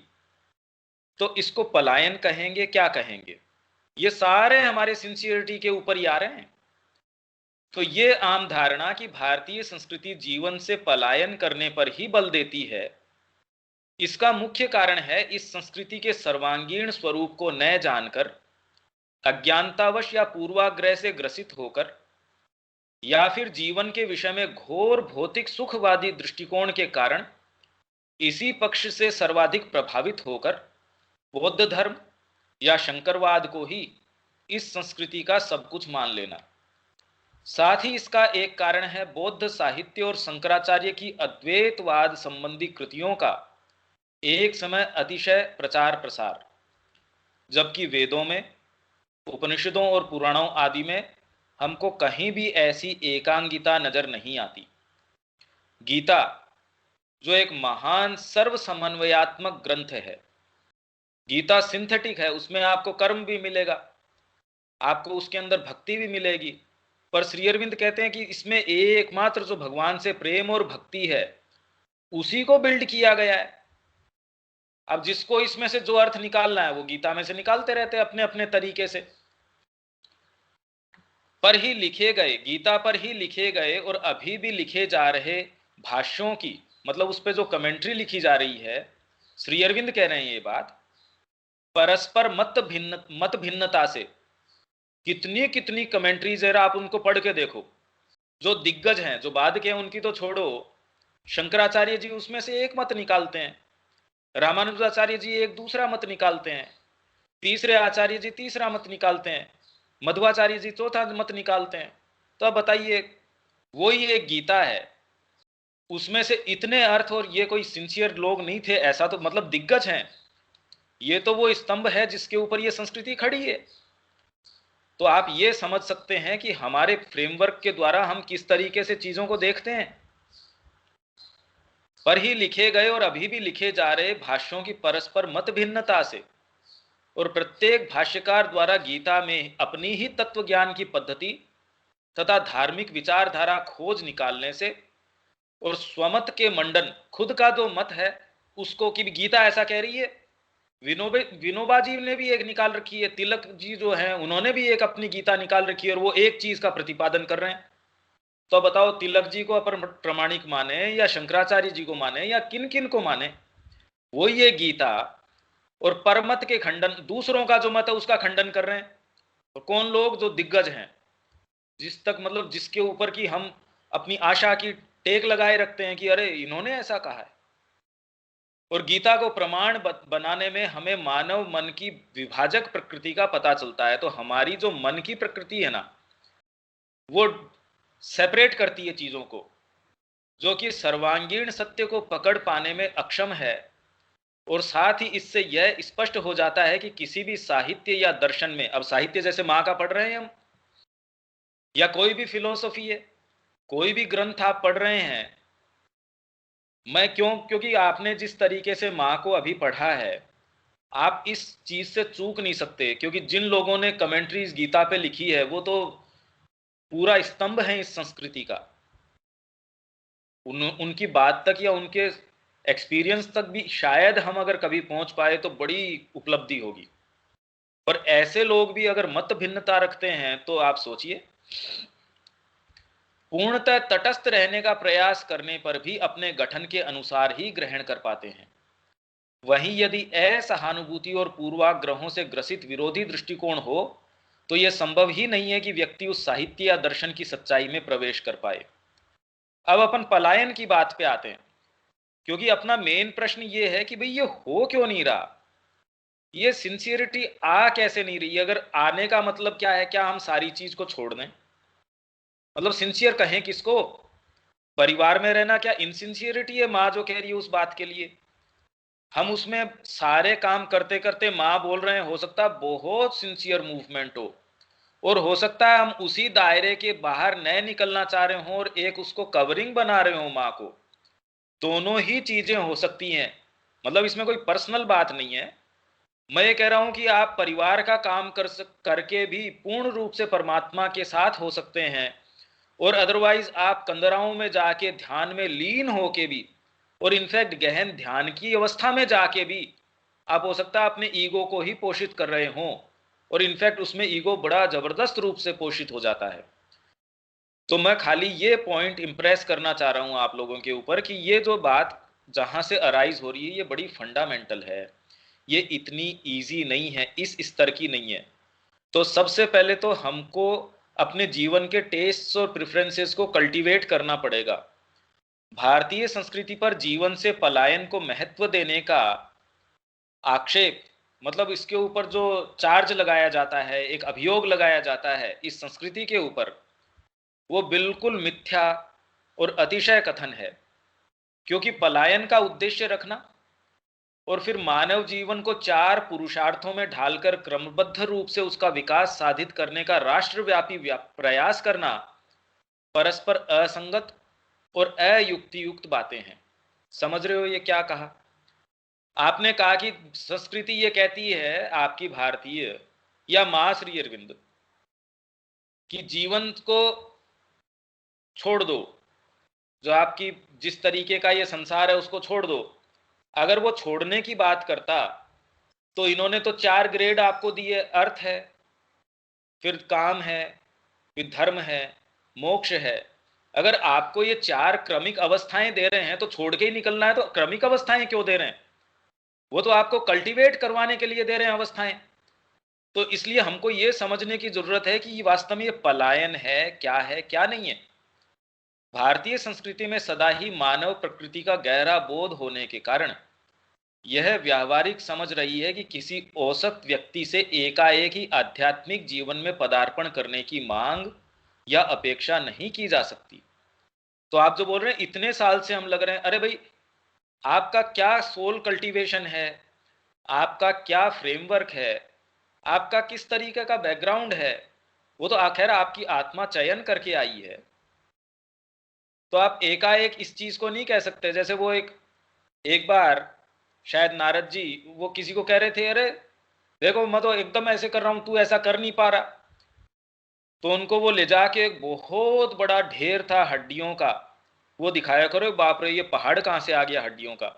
कहते जी आपका है ये इतने जन्म आपने लिए हैं, इतनी हड्डियां आपकी इकट्ठी हुई है, तब जाके आप जो ये बात कर रहे हो अभी। तो आपने क्या कमाई कर रखी है पीछे की आप उसको किसी दूसरे के साथ लागू नहीं कर सकते। एक बच्चा हो सकता है 5 मिनट के अंदर उस चीज को ग्रहण कर ले, एक व्यक्ति जो है 20 साल नहीं कर पाए, पर एटलीस्ट कम से कम यात्रा कर रहा है। आप कोई छोटी सा कोई कपड़ा है उसमें सुई घुसा दोगे, पर वही प्रयास आप किसी पहाड़ के साथ करते हो तो हो सकता है आपकी जिंदगी निकल जाए, पर उसमें जो गेन्स हैं आपके वो उससे कंपेरेबल ही नहीं है। तो भारतीय संस्कृति में सदाई मानव प्रकृति का गहरा बोध होने के कारण वो जानती थी कि आध्यात्मिक जीवन में एकाएक पदार्पण नहीं किया जा सकता। अगर कोई ऐसा कहता है कि आप एकदम जीवन को छोड़ के यहां आ जाओ, तो भी वो ऐसा कोई, न तो मां श्री अरविंद ऐसा कह रहे, न कोई भारतीय संस्कृति ऐसा कह रही। हाँ, पर इसका अर्थ ये लगा लेना कि वो आपको कह रहे हैं कि घोर रूप से फिर उसी के अंदर लिप्त हो जाओ, ऐसा भी नहीं कह रहे। तो फिर कह क्या रहे हैं? वो आपको कल्टीवेट कर रहे हैं। अगर साइंस अपने उसी स्तर के ऊपर रह जाती तो क्या साइंस भी आज यहां इस स्थिति तक आती? आपकी इंद्रियां जो कह रही है, अगर आप उससे सेटिस्फाइड होते तो फिर तो आज जितनी भी आप टेक्नोलॉजी काम में ले रहे हो, वो आप मोबाइल काम में ले रहे हो, ये तो संभव ही नहीं था। आज जैसे चाइना ने अपना एक रोवर उसके ऊपर उतारा है मंगल के ऊपर, वो संभव ही नहीं हो पाता। आप जितनी चीजें आंखों से मानते हैं, अगर उसी से आगे बढ़ने की आपके अंदर नहीं होती तो आज आप वहां विज्ञान के क्षेत्र में भी नहीं होते, तो अध्यात्म में या जीवन के कल्टीवेशन की तो बात ही बहुत दूर है। तो क्यों करना चाहिए? इसलिए करना चाहिए। विज्ञान अगर वहीं रुक जाता तो आज आपके जीवन को उसने जो जो चीजें प्रदान करी है, आपकी वो रिचनेस भौतिक स्तर की भी नहीं रहती। तो आप कह दोगे हम तो अभी इस स्तर पे नहीं है, हम तो परमात्मा से एकाकार हो जाएं, या ये एक्चुअल में तो सारी दकियानूसी बातें हैं।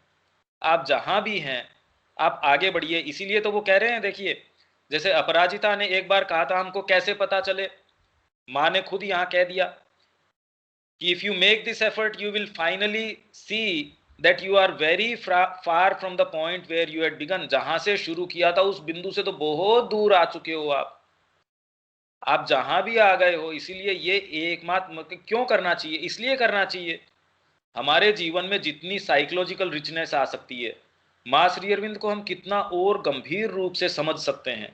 पढ़ा तो आपने पहले भी है, पढ़ा आज भी है, जीवन के पड़ावों के साथ आपका भी विकास हो रहा है, अंदर से भी विकास हो रहा है, सारी चीजों का विकास हो रहा है। तो जितने और इंटीग्रली या इंट्रिकेट तरीके से आप उन शब्दों को आज समझते हैं, वो एक अपरिपक्व अवस्था में आप नहीं समझ सकते थे।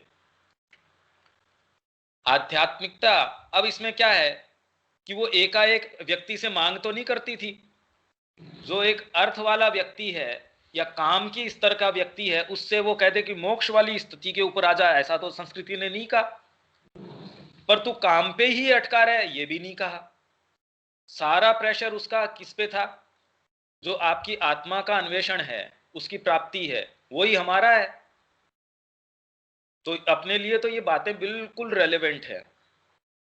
तो ये सारा होने के बावजूद भी आध्यात्मिकता ही इस संस्कृति का प्रधान स्वर रहा है, और सारा प्रयास सभी कुछ को उसकी अंतर्बाह्य अवस्था या यूं कहें व्यक्ति के देश, काल और पात्र के अनुसार आपकी जो भी अंदर की अवस्था है और बाहरी अवस्था है। अगर कोई अभी रुग्ण है, उससे आप एकाएक कहो कि जाओ आप तो परिक्रमा दे लो ब्रज की, बेचारी की टांग टूटी हुई है, अभी आप कह रहे हो परिक्रमा दे लो, तो उसकी बाहरी अवस्था को आपको समझना पड़ेगा, उसको आपको कंसिडर करना पड़ेगा, उसका रेस्पेक्ट करना पड़ेगा। इसीलिए एक राजा से जो डिमांड करी जाती थी जिस अनुशासन की, वो किसी ऐसे व्यक्ति से नहीं करी जा सकती थी जो चरित्रहीन हो। आज किसी साधु के ऊपर क्यों नियम लागू नहीं होते थे इस संस्कृति के अंदर? वो कहते थे कि भाई ये ब्राह्मण है, इसके ऊपर तो राजदंड लागू ही नहीं होता। क्यों? क्योंकि वो ऑलरेडी एक भीतर के ऐसे अनुशासन में निवास कर रहा होता था, राजदंड क्या उसको दंड दे सकता है? आज मां के साथ आपका संपर्क है, अगर उसके अंदर कोई व्यवधान आता है, इससे बड़ा दंड आपके साथ क्या हो सकता है? तो अगर आप मां की चेतना में निवास करते हैं तो आपका पुरस्कार और आपका दंड चेतना के स्तर के ऊपर होता। बाहरी की तो जरूरत ही नहीं है आपको। आपकी सारी संपत्ति छिन जाए तो आपको बिल्कुल सस्ता लगता है अगर मां उससे मिलती हो तो, पर मां के उसमें व्यवधान आता हो तो उसके सामने कोई दूसरी चीज हो ही नहीं सकती। पर यह कब निर्भर करेगी? जब आपकी चेतना वहां होगी। अभी चेतना को वो चीज लागू ही नहीं होती, तो अभी तो आप हुड़क हुड़क करके जिस तरीके से भोजन में, परिवार में, आपकी काम वासना में, आपकी संपत्ति में, जो भी आपके अटैचमेंट्स हैं उनमें जो आप रस ले रहे हैं वो तो बिल्कुल है ही।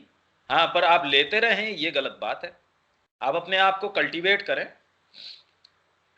तो आध्यात्मिकता इस संस्कृति का प्रधान स्वर रहा है और सारा प्रयास सभी कुछ को उसकी आंतरबाह्य अवस्था से इसी लक्ष्य की ओर अभिमुख करने का तथा आत्म प्रभुत्व और आत्म अतिक्रमण प्राप्त करने का रहा है। अतः जब कोई व्यक्ति, समुदाय या राष्ट्र आत्म प्रभुत्व प्राप्त करने का प्रयास करता है तो ऐसे में स्वाभाविक ही है कि उसमें वैराग्य का कुछ अंश तो अवश्य ही रहेगा।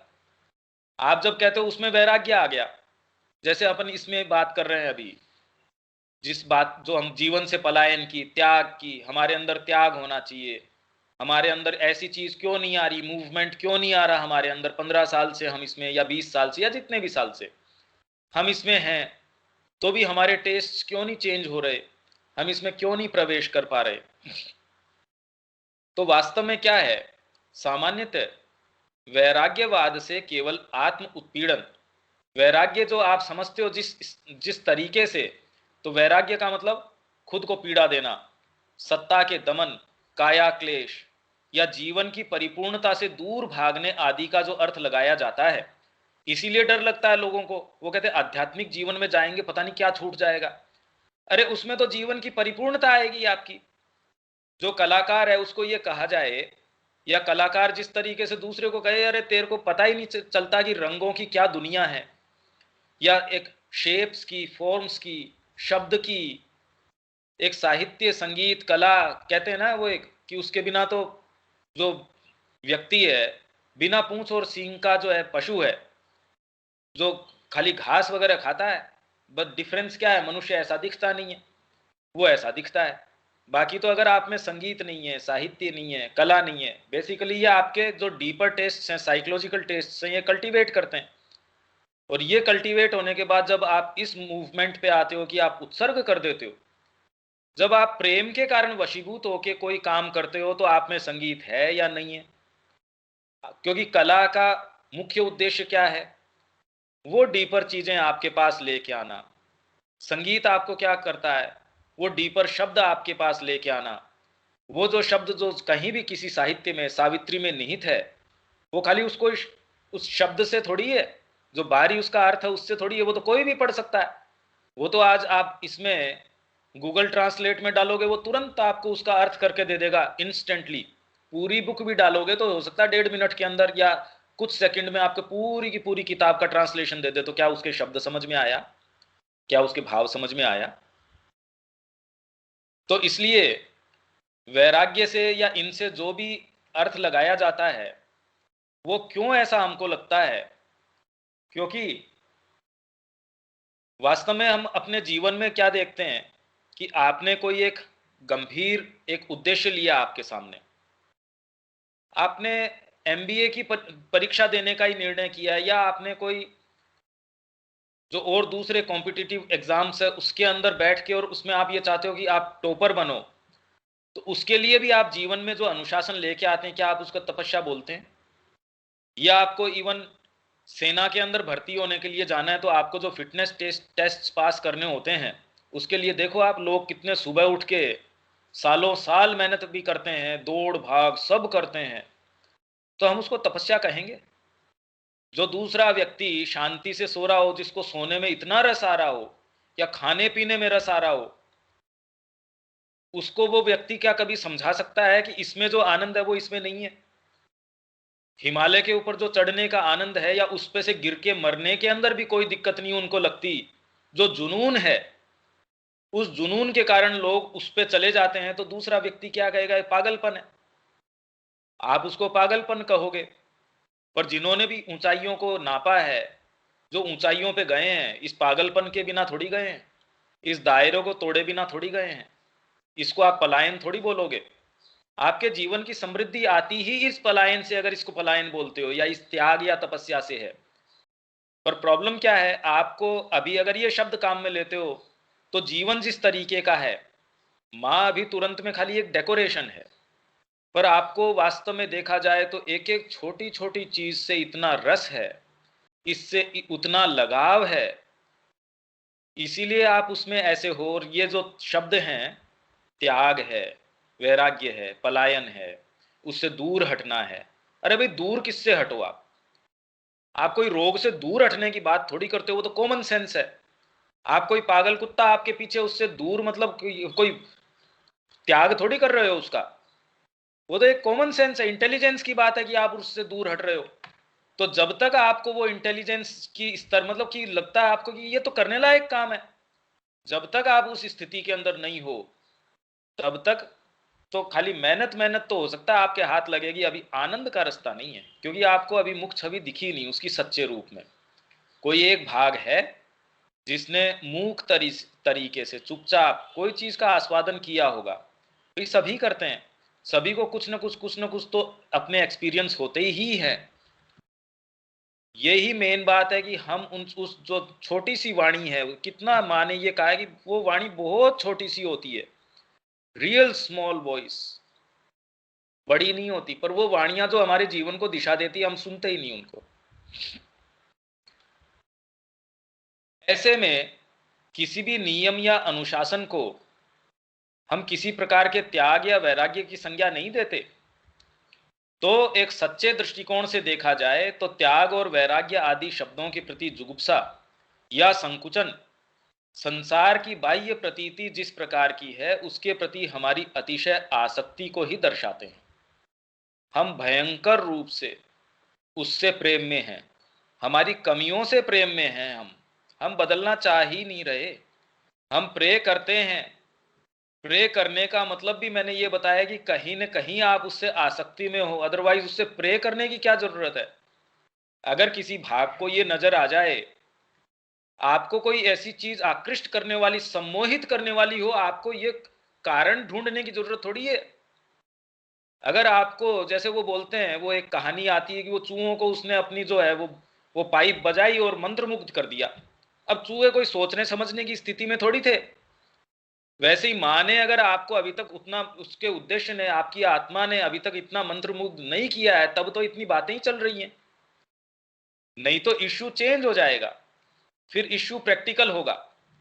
भाई अभी ये जो फिलोसॉफी हम बना रहे हैं कि ऐसा खाना बनाना चाहिए, हेल्थ के लिए ऐसा अच्छा होता है, या ऐसी जर्नी करनी चाहिए, अगर हम वास्तव में यात्रा करना चाहते हैं तो हमारे प्रश्न अलग होंगे कि अभी किस दिशा में जाना है। अभी ये ट्रेन है, हाँ मैं उस स्टेशन पे खड़ा हूँ, हाँ क्वेश्चन पूछना था यहाँ पे।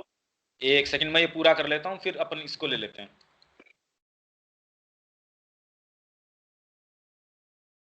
जब व्यक्ति को अपने बाहरी स्वरूप में यह संसार इतना महत्वपूर्ण और आकर्षक लगता है कि किसी भी कीमत पर वह इसे छोड़ना ही नहीं चाहता, तभी इससे विच्छिन्न होने के विचार से वैराग्य या त्याग जैसी भावनाएं उठती हैं। अन्यथा यदि व्यक्ति को अपनी सत्ता की गहराइयों में, अपनी आंतरिक सत्ता में आनंद की अनुभूति हो रही हो, तब ऐसे में किन्हीं निम्नतर सुखों को छोड़कर जीवन के गहनतर सत्यों की ओर गति करना तो परम बुद्धिमत्ता का सूचक है। किसी पत्थर के बदले यदि किसी बहुमूल्य मणि की प्राप्ति हो रही हो, तब इसमें किसी प्रकार के त्याग या वैराग्य का तो प्रश्न ही नहीं उठता। तो श्री माता जी इस विषय में क्या कहती हैं, अब ये हमारे लिए तुरंत में, हमारे योग में त्याग के लिए कोई स्थान नहीं है। उसके विशुद्ध भाव के अनुसार इसका अर्थ है पवित्र उत्सर्ग। आपने पवित्र रूप से अपने आप को मां को दिया है, भगवान के प्रति अर्पण द्वारा पवित्रीकरण, अपने आप को पवित्र बना दिया, अपने शरीर को मां को दे के पवित्र बना दिया। तो आप जो कर्म करेंगे, आप पहले जो शरीर आपका जिस तरीके था, अगर आप ये मानो कि मां का शरीर है, क्या आप उससे बदतमीजी करोगे या उसको ड्यू रेस्पेक्ट उसको नहीं दोगे? आपकी जो वाइटल है, माइंड है, मां के अगर इंस्ट्रूमेंट है तो आप उनको उस तरीके से काम में लोगे। तो आप ये देखोगे कि पहले शरीर से आप जितना काम ले पाते थे उससे मच बेटर काम ले पाओगे, और शरीर आपका मच बेटर कंडीशन में होगा जब आप भगवान को दे के उसको पवित्र बना देते हो। भगवान को दे के जनरली जो अब हम सोचते हैं कि हम तो माँ के बालक हैं या हमने माँ को दे दिया, वो तो अपनी दूसरी चीजों का कवर अप करने के लिए करते हैं। आप अगर माँ को शरीर दे देते हैं तो उसके पोषण की जिम्मेदारी तो आपकी फिर बाद में एक दायित्व बन जाता है। आप अगर अपनी भावनाओं को माँ को देते हैं तो अपरिष्कृत कैसे रख सकते हैं उनको? आप अपने माइंड को, विचारों को, सारी चीजों को उनको देते हैं। भाई कोई घर आपने माँ को, या जो कमरा आप माँ को अर्पित करते हो, तो सबसे पहले उसकी सफाई करते हो सुबह उठ के। पर आप अपने आप को माँ को देते हो तो इतना गंदा कैसे रखते हो, जिसमें हर कोई चीज आ जाती है और वो वहां निवास कर लेती है। ये कोई फिलोसॉफी की बात थोड़ी है, ये तो प्रैक्टिकल बात है। परंतु आजकल के अनुसार त्याग ऐसी वस्तु है जो विनाश के लिए प्रवृत्त है। यह अपने साथ एक अभावात्मक अभाव लिए रहती है। इस प्रकार का त्याग परिपूर्णता नहीं है, ये तो आत्मवंचना है, आत्मवध है। तो माँ जो यहाँ बात कर रही है, या जिस परिप्रेक्ष्य में बात कर रही है, अच्छा पहले इवन बुद्ध के समय, जैसे हम ये कहते हैं कि बुद्ध ने ये चीज कही या वो चीज कही, अब माँ के ही शब्दों में सुन लो। वो ये कह रही है धम्मपद पर अपनी चर्चा में, वे कहती हैं, जो तीसरे वॉल्यूम में लास्ट में धर्मपद पे उनकी जो है, वो कह रही है इस पूरी शिक्षा में एक बात ध्यान देने योग्य है। किसकी? जो बुद्ध की जो शिक्षा है उसके अंदर, वह यह है कि तुमसे कहीं यह नहीं कहा गया है कि अच्छी तरह जीवन बिताना, अच्छी तरह सोचना समझना किसी संघर्ष या किसी त्याग का परिणाम है। मतलब आपको ये कहें कि अच्छा जीवन बिताने का मतलब है कोई संघर्ष है, कोई त्याग है, बिल्कुल ऐसा नहीं है। इसके विपरीत यह एक आनंदपूर्ण स्थिति है जो सभी कष्टों को दूर करती है। उस युग में, बुद्ध के काल में, मां कह रही है ये आध्यात्मिक जीवन यापन करना एक हर्ष की, आनंद की अवस्था थी, अत्यंत प्रसन्नतापूर्ण स्थिति थी, जो तुम्हें संसार की सभी विपत्तियों से मुक्त करती थी, सभी दुख कष्टों, सभी दुश्चिंताओं से छुटकारा दिलाकर तुम्हें प्रसन्न, संतुष्ट, परितृप्त बनाती थी। तो क्या संसार उस टाइम में नहीं था? मतलब आपका उस टाइम फिर परिवार से भाग जाते तो क्या परिवार नहीं था उस टाइम? जो इतनी जनसंख्या थी वो क्या परिवार से नहीं आती थी क्या? बिना परिवार थोड़ी आ गई वो सारी की सारी। सोशल सिस्टम भी था, एडमिनिस्ट्रेटिव सिस्टम भी, जितने भी आप सिस्टम्स की सोच सकते हो, आज जितनी भी भव्य चीजें जिनमें आप गर्व कर सकते हो वो तो उस काल की हैं।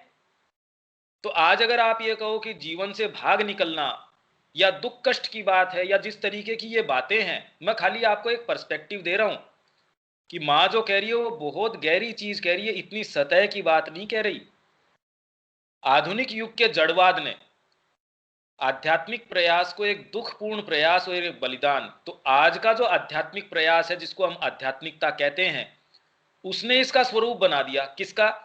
दुखपूर्ण प्रयास। सारे दिन लगे रहो, जिस हम इंट्रोस्पेक्शन की बात करते हैं, जीवन में समस्या हो जाती है, टेस्ट आपका एक चीज कहता है, आपका नहीं, ये तो नहीं खाऊंगा। आप ये सोचिए कि कितनी समस्या की बात हो गई। आपको आम पसंद है, आप अब उसके दमन के अंदर लग गए। अब जो आप पहले एक आराम से जीवन जी रहे थे, आपने उसको कष्टपूर्ण बना दिया। एक छोटा सा उदाहरण है, उसके अलावा मतलब ये तो बिल्कुल ग्रोसली फिजिकल उदाहरण है, और छोटी छोटी छोटी छोटी चीजें अगर वो आप इस तरीके से कर लो तो आप तो अपना संतुलन खो बैठोगे। तो आधुनिक युग ने, क्योंकि आधुनिक युग के जड़वाद ने, जो मेटीरियलिज्म है जो आज का, उसने आध्यात्मिक प्रयास को एक दुखपूर्ण प्रयास और एक बलिदान, जीवन के सभी तथाकथित सुखों के कठोर त्याग का रूप दे दिया है। भौतिक जगत को, भौतिक सुख, भोग, भौतिक आनंद, भौतिक वैभव को ही एकमात्र सद्वस्तु समझने का जो ये आग्रह है, यह मानव सभ्यता की समस्त जड़वादी प्रवृत्ति का ही परिणाम है। तो आज जो हम भाव रख रहे हैं ना, इवन जो हमारे जीवन के साथ हम भी रखते हैं किसी न किसी स्तर पे, कि उसका दमन किया जाए, उसका सप्रेशन किया जाए, मां श्री अरविंद कहीं इस तरीके की चीज नहीं कहते हैं, क्योंकि वो तो बिल्कुल विपरीत होगी। वो तो इसको परम परिपूर्णता कह रहे हैं, तो परिपूर्णता दमन से कैसे आ सकती है? आप अपने आप को मार के परिपूर्ण कैसे हो सकते हो? ये बिल्कुल विसंगत बात है। तो माँ जो शब्द कहती है उसको बिल्कुल अपने को राइट पर्सपेक्टिव में, क्योंकि जो शब्द हैं, अरे भाई कोई भाषा का तो प्रयोग करेंगी माँ, पर हमको साथ में ये भी समझना चाहिए कि हमारी जो मानसिकता है, हम जिस बैकग्राउंड से या जिस शिक्षा पद्धति से आ रहे हैं या जिस माहौल में हैं, हम उन शब्दों का वैसा अर्थ निकालते हैं। प्राचीन युगों में इसकी कोई कल्पना भी नहीं कर सकता था। जो ऐसे शब्द है कि उसके साथ त्याग के, तपस्या के साथ जो दुख के या कष्ट के जो अर्थ लगाए जाते हैं, उस समय ऐसी कोई कल्पना तक भी नहीं थी। बल्कि निर्लिप्तता, एकाग्रता, सभी भौतिक चिंताओं से मुक्ति, आध्यात्मिक आनंद के लिए उत्सर्ग आदि चीजें ही वास्तव में प्रसन्नता देने वाली थी। तो इसलिए आप ऐसा काम करके जो मां कह रही है उससे परम आनंद की ओर जा रहे हो, उससे कोई चीज आपकी खो नहीं रही। अतः जो जो आध्यात्मिक मार्ग में व्यक्ति आगे बढ़ता है, त्यों ही त्यों भगवान उस पर अधिकाधिक अपनी शक्तियों का, अपनी कृपा, चेतना, ज्ञान आदि निधियों का वर्षण करते हैं और व्यक्ति इस पार्थिव सीमितता से मुक्त हो व्यापकता में निवास करने लगता है। तो ऐसे में किसी प्रकार के तथाकथित त्याग और वैराग्य की संभावना ही कहाँ है। चेतना की एक उच्चतर स्थिति में पहुंचने पर व्यक्ति अपने जीवन को एक व्यापक और गंभीरतर दृष्टिकोण से देख पाता है और अनुभव कर पाता है। जो आज आपकी स्थिति है कि जहां पहले वह छोटी छोटी कामनाओं से सारे दिन प्रताड़ित रहता था, और यही तो माँ यहाँ इंट्रोस्पेक्शन की बात कर रही है, पर हमको ये समझना पड़ेगा कि वास्तव में वो ऐसा है क्यों, क्यों करना पड़ रहा है। तो उसका पर्सपेक्टिव हमको जानने की जरूरत है। तो जहां वह पहले छोटी छोटी कामनाओं से सारे दिन प्रताड़ित रहता था, अज्ञान के अंधकार से पीड़ित रहता था, क्षुद्र चेतना में सीमित होकर यंत्रणा से गुजर रहा होता था। देखो, छोटी छोटी चीजें आपको बहुत तकलीफ देती है जब वो माँ के सिंसियर व्यक्ति को, इनसिंसियर को नहीं, उसको तो अराइज ही नहीं होती, पर जो सिंसियर व्यक्ति है, जब कोई छोटा सा भी मूवमेंट बहुत तकलीफ देता है उसको। वहीं अब जब वह चेतना में आरोहण कर रहा होता है, तब उसे अधिकाधिक आनंद और परिपूर्णता की प्राप्ति होती है। परंतु जब केवल किन्हीं चयनित आत्माओं का ही नहीं बल्कि समूचे राष्ट्र का सारा आध्यात्मिक बल, मतलब ये कोई एक आध जनों को थोड़ी ये संस्कृति लेके जाना चाह रही थी। मां श्री अरविंद का जो दर्शन है वो कोई को थोड़ी वहां सुपरामेंटल की ओर लेके जाना चाह रहा है। वो तो पूरे टेरेस्ट्रियल जो नेचर है उसको वहां तक लेके जाना चाह रहा है। तो ये एक मैंने आपको ये चीजें खाली एक बैकग्राउंड या पर्सपेक्टिव देने के लिए ये बताई है कि आप जिस चीज की बात कर रहे हैं कि ये कैसे हो, समाज को कैसे छोड़ा जाए, समाज कैसे क्या कहेगा, वो इसलिए है क्योंकि अभी आपको सच्चाई में उस चीज में रस आ नहीं रहा, और जो तुरंत के अंदर जो प्रतीति है वो आपको ज्यादा एंटाइसिंग लग रही है। अभी आपको उसकी बांसुरी सुनाई नहीं दी, उसकी मुख छवि दिखाई नहीं दी। नहीं तो कितना भी घोर तरीके से आप उसमें जाएंगे, आपको ये महसूस ही नहीं होगा। दूसरे मैं आपको एक चीज बता दूं कि जब हम परिपूर्णता की और आनंद की बात करते हैं, तो माँ और श्री अरविंद ने, जो मैंने पहले भी आपको पढ़ के सुनाया था, उन्होंने कहा जिस तकलीफ से, जिस यंत्रणा से, जिस पीड़ा से, इवन समाधि के ऊपर जो माँ ने श्री अरविंद के लिए लिखा है कि आपने जितने जो कष्ट सहे हैं, जिसकी कि मनुष्य जाति कल्पना आज तक कोई भी अवतार ने भी उतने कष्ट नहीं सहे। तो हमको ये समझना पड़ेगा कि हम जिस आनंद की, परिपूर्णता की इनकी बातें कर रहे हैं, वो भी हमारी मानवीय परिकल्पनाएं हैं। वास्तव में जब आप इसके निहित होते हैं तो ऐसा कोई मूवमेंट, मैं आपको बता रहा हूं, जो ये यूनिफिकेशन की मां बात कर रही है वो होता है, आप करते नहीं है। आप जब कर रहे होते हैं वो स्थिति अलग है।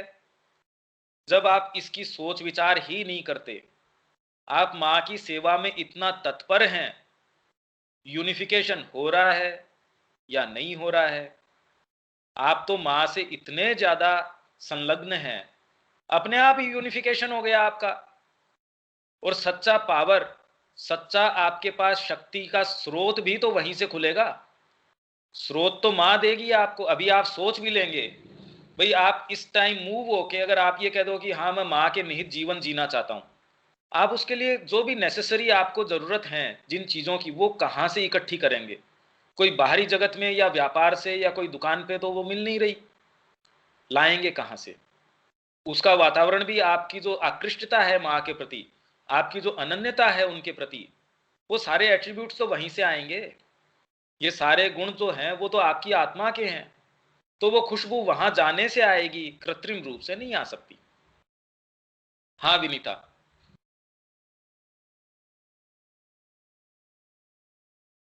भैया 2 क्वेश्चंस हैं। एक तो ये है कि अगर थोड़े से पार्ट में भी आपने जैसे बताया सच्चाई आती है, तो उसको हमें अदर पार्ट्स में भी स्प्रेड करना है कि वो सारे पार्ट्स उसके निहित हो जाएं या उसी के प्रकाश में आ जाएं। लेकिन जनरली ये चीजें पता ही नहीं चलती कि हाईएस्ट सिंसियरिटी है क्या और वो कहाँ आई है, और वो इतनी थोड़ी सी रहती है कि अगर हम प्रेयर के थ्रू भी करें कि माँ उसकी तरफ जागरूक कर, तो ये चीजें भी क्लियर नहीं होती कि जो जागरूकता आ रही है वो सही डायरेक्शन में है कि नहीं है। तो ये चीजें थोड़ी समझनी है कि वास्तव में इसे कैसे करें। हाँ, इसकी ठीक कह रहे हो आप। इसी के लिए जो हम अध्ययन कर रहे हैं अभी फिलहाल, माँ कह रही है don't take my words for a teaching. हम इसमें गहनता से इसीलिए जाना चाह रहे हैं कि हमारे पास गुरु के रूप में उनका जो ये वांग्मय विग्रह है, जो ये शब्द हैं उनके, वो हमारे लिए उपलब्ध हैं। तो वो कह रही है don't take my words for a teaching, they are a force in action. वो एक फोर्स हैं। अब उस परिप्रेक्ष्य में देखिए आप, ये प्रश्न जब ये क्लास नहीं थी तो ये अराइज ही नहीं हो रहे थे। आज जब एक है तो एक चर्चा के माध्यम से आपको एक टॉर्च मिली है जिसके माध्यम से थोड़ी और दूर का एरिया आपको खुलता है। अब इसमें जितनी आपके पास जो भी सिंसियरिटी है या जो भी चीजें हैं आपके अंदर, जो एक थोड़ी सी दीपक या जो भी कोई अग्नि थी, अपना एकमात्र प्रयास उसको इस सेशन का यही है कि उसमें और कैसे अपन क्या करें कि सारों के भीतर वो अग्नि सारों के अंदर है, वो और कैसे प्रखर हो। क्योंकि वास्तव में अगर आपकी बुद्धि डिसएंटेंगल हो सकी थोड़ी बहुत आपके बाहरी मूवमेंट से, तो सबसे बड़ा आपका हथियार शुरू में वही होगी। जब आपको पता होता है कि नहीं भाई ये काम मैं नहीं कर पाऊंगा, आपके शरीर को कितना भी या आपकी जीभ कितनी भी लपलपा रही हो, पर भाई ये चीज इस टाइम गलत है, मैं नहीं कर पाऊंगा, तो वो चीज आपको बचा लेती है। तो सबसे पहला अंकुश अगर बुद्धि आपकी इंटेलिजेंस, इसलिए गीता शुरू में सबसे पहले ही बुद्धि योग से शुरू करती है। आप शुरुआत उसको भक्ति योग से और वहां से कहां से शुरू कर दोगे? आप जबरदस्ती किसी को प्रेम कैसे करवा सकते हो? आप मेरे को कोई पोल से बांध तो सकते हो, मेरे साथ बाहरी रूप से जिन जिन चीजों की आपकी जोर मेरे पे चलता है वो तो मेरे साथ शायद कर सकते हो, पर आप कहो कि आप जबरदस्ती इससे प्रेम करो। आप जिस दृष्टिकोण से आपकी मदर को देखते हैं और कोई दूसरा व्यक्ति उस दृष्टिकोण से आपकी मां को देख ही नहीं सकता। अपनी भौतिक मां को भी आप जिस दृष्टि से देखते हो, जिस भाव से देखते हो, आप जबरदस्ती करके वो भाव दूसरे में कैसे लागू कर सकते हो? तो इसलिए हम कैसे करें, उसी के लिए हम वो ही कर रहे हैं। हम यहां वो ही कर रहे हैं। मेरा खाली एकमात्र आग्रह, इसीलिए मैं कहता हूं कि मां और श्री अरविंद को पढ़ो नियमित रूप से। उसके अंदर गहराई में जाने से एक तो तुम्हारी बुद्धि, जो माइंड है तुम्हारा, वो कल्टीवेट होगा। हायर तरीके के विचार हैं उनको स्थान मिलेगा तुम्हारे अंदर प्रवेश करने का। तुम्हारे अंदर विचार नए नए तरीके के आएंगे। दूसरे तुम देखते हो, जैसे माँ कह रही है कि तुम कभी भी बोर नहीं होगे। अरे भाई बोर कैसे हो सकते हो आप, जब आपके पास लाखों तरीके की चीजें हैं करने को। देखिए जिसको ये नजर आ रहा हो, और कोई कोई आर्टिस्ट है जिसको क्रिएशन में आनंद आ रहा हो, वो कभी आत्महत्या करने की सोच सकता है क्या? ये सोचिए आप।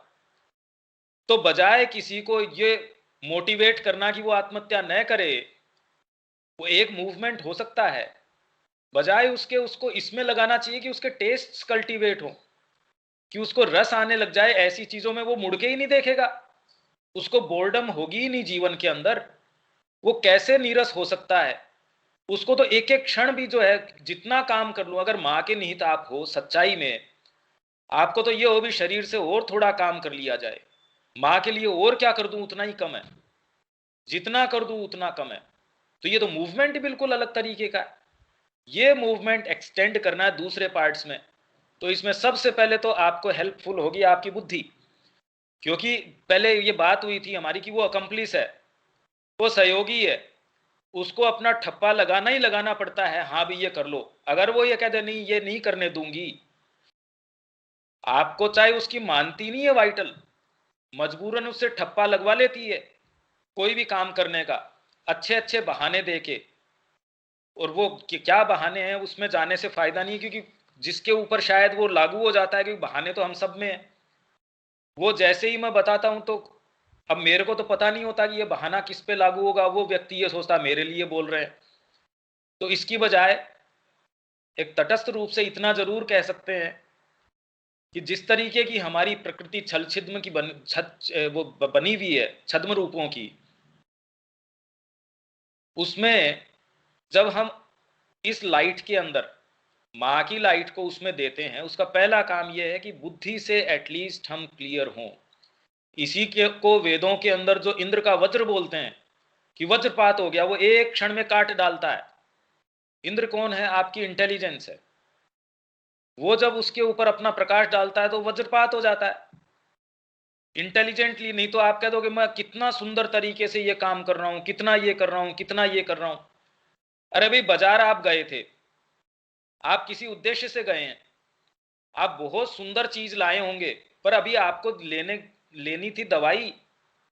तो आपकी जो इंटेलिजेंस है वो इसमें है कि आप जिस काम के लिए गए हैं वो चीज लेके आए, सौदा, बजाय उसके अंदर कि आप पैसा लेके गए और उसके अंदर सोना जो है उससे उस कीमत से 20 गुना आप लेके आ गए। वो कोई इंटेलिजेंस नहीं है आपकी।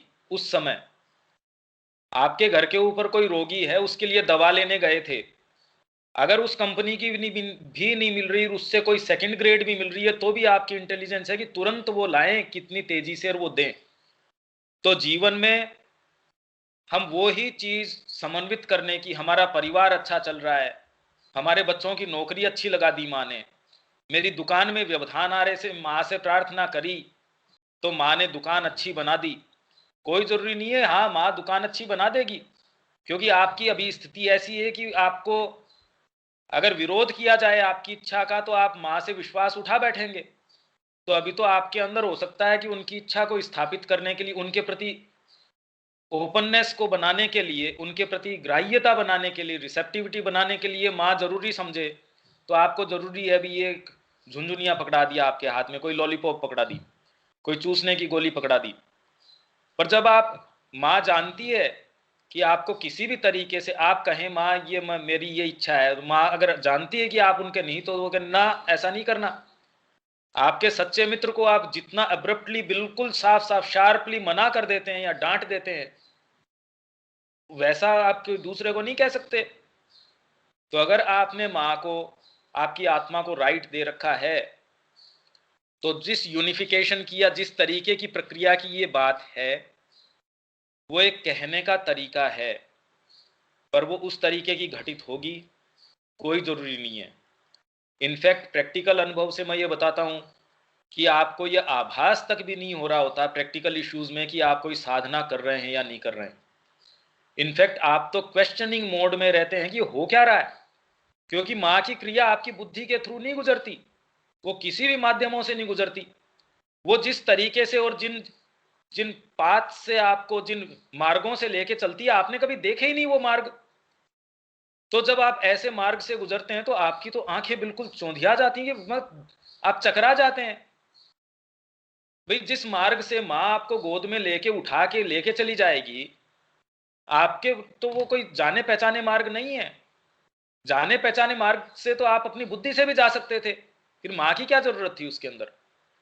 जितना ही आप गंभीर रूप से उसके प्रति खुलते हैं, तो इसीलिए ये तो किन की बात है जो अभी भी बोर्डम की बात कर रहे हैं, जो अभी भी नीरस महसूस करते होंगे अपने जीवन के अंदर।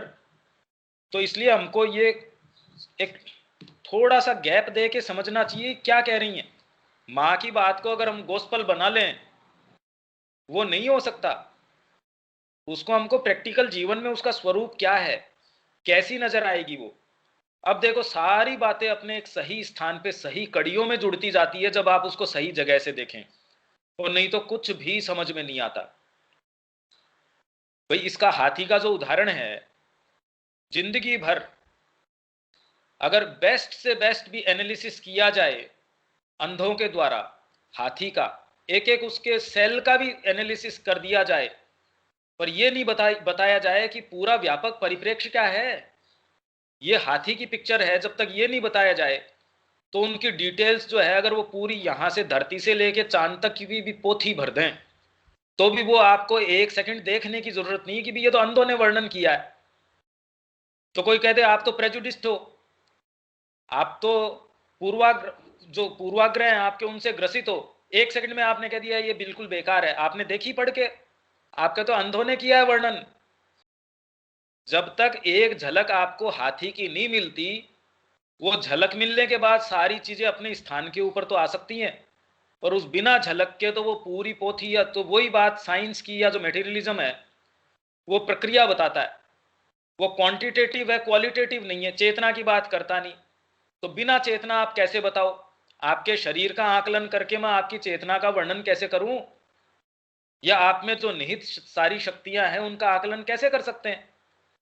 आपकी आत्मा की पुकार जान के, भाई अरविंद आश्रम का मेन उद्देश्य क्या है, पौंडीचेरी जाके अगर श्री अरविंद की फिलोसॉफी किसी को पता हो तो उसको सारे आश्रम का उद्देश्य क्या क्या वहां हो रहा है वो पता चल सकता है। जैसे मैंने ये कहा कि माँ अगर किसी को पेट्रोल पंप पे रख रही है तो भी उसकी साधना हो रही है, पर पेट्रोल पंप पे काम करने से साधना हो, अगर ये गोस्पल बना दी जाए तो सारे ही साधक हो गए। फिर तो ये बात तो हमको कितनी लेजिटिमेट लगती है, ये तो बिल्कुल सही बात है, क्योंकि कर्म का बाहरी रूप किस जगह से उसका आरंभ हो रहा है, सोर्स क्या है, ये दृष्टिकोण जब तक हम नहीं लेते, तब तक हम जिस तरीके से टेक्स्ट को लेते हैं, माँ और श्री अरविंद जो कहते हैं उनके टेक्स्ट को लेना, ज्यादातर मोस्टली अगर वो जीवन में आप नहीं देख रहे हो तो कितना भी व्याख्यान करो, आपके लिए वो जीवंत चीज नहीं है, विविड नहीं है, तो उसका ज्यादा से ज्यादा शायद उतना ही महत्व होगा जितना कि अंधों ने एक हाथी का वर्णन किया। अब इसमें कोई बात हो तो कीर्ति दीदी।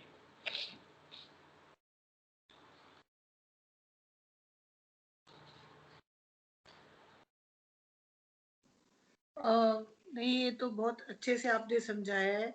मुझे एक प्रश्न था जो आपने पहले बोला, वो पूछूं क्या?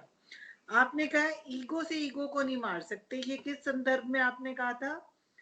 कि हम सारा दिन अपने ब्लैक स्पॉट्स को ही ढूंढते रहें, तो हम अपने आप इंट्रोस्पेक्ट करें। सपोज ये अगर अपन ने एक शुरू करी ये चीज कि मैं अपने आप को प्योर करूं, मैं अपने आप को ये करूं वो करूं, तो माँ कहती है अपने आप को घोर रूप से सेल्फिश बनाने का इससे और बढ़िया तरीका नहीं हो सकता। खुद अपने आप के ऊपर आप केंद्रित हो जाते हो, जबकि केंद्रीकरण होना चाहिए माँ के ऊपर। तो इंट्रोस्पेक्शन जो है वो एक अलग चीज है। आप ये कहो मेरे अंदर ये मूवमेंट आया, मेरे मेरे मेरे सारे टाइम अगर वो मैं पे ही आप लिप्त हो तो माँ तो स्थान ही नहीं पा रही है आपके अंदर, ये कह रहा हूं। हाँ जी, हाँ ठीक है। मतलब और फिर इसको हम उस बात से जोड़ लेते हैं कि वो होता है, करते नहीं है। तो स्वयं जब ये फीलिंग आ जाए तब आप फिर वो जो कंसंट्रेशन है वो ईगो से नहीं। शुरू में तो देखिए आपको विल पावर लगानी पड़ेगी, पर वो विल पावर आप इसलिए लगाते हो क्योंकि आपको कोई फोरटेस्ट मिला, कोई चीज ऐसी स्वाद मिली है आपको। अरे आपको कोई रेस्टोरेंट में भी अच्छा भोजन कहीं मिला, अगर उसके लिए ट्रेवल करके जाना हो, कोई सीनिक जगह के ऊपर जाने के लिए आप ट्रेवल करते हैं ना, तकलीफ उठाते हैं वहां जाने के लिए कि मेरे को स्विट्जरलैंड जाना है, या मेरे को ये जो कोई फॉल है उसको देखने जाना है, मेरे को नियाग्रा फॉल्स है वो देखने जाना है, आप मेहनत करते हैं ना उसके लिए। तो कोई बलिदान थोड़ी है वो। तो वैसे ही जो आप ये अपने सत्ता को आप बिल्कुल अंकुश में लेके आएंगे, वो बलिदान थोड़ी है। भाई आप बाजार जाते हैं कोई अच्छी चीज लेने के लिए, या कोई मेले में जाते हैं, तो आप जो चल के जा रहे हैं आपको पसीना भी आ रहा है, या आप रसोई में आपके खाने के लिए कोई भोजन बना रहे हैं, तो उसमें कोई तपस्या थोड़ी है। अगर उसको आप तपस्या कहो तो फिर सभी कुछ तपस्या है, फिर तो जीवन अपने आप में जीवन मात्र ही तपस्या है। तो पर्सपेक्टिव तो देखना पड़ेगा ना किस चीज का। और एक बात और, ये ठीक बोला, बहुत मेरे को जो इस बार क्लियर हुई, जो एक साइड से मैं देखती थी उसको मैं मेंशन करना चाहूंगी। आपने कहा कि शरीर को जब भूख लगी है ना, तो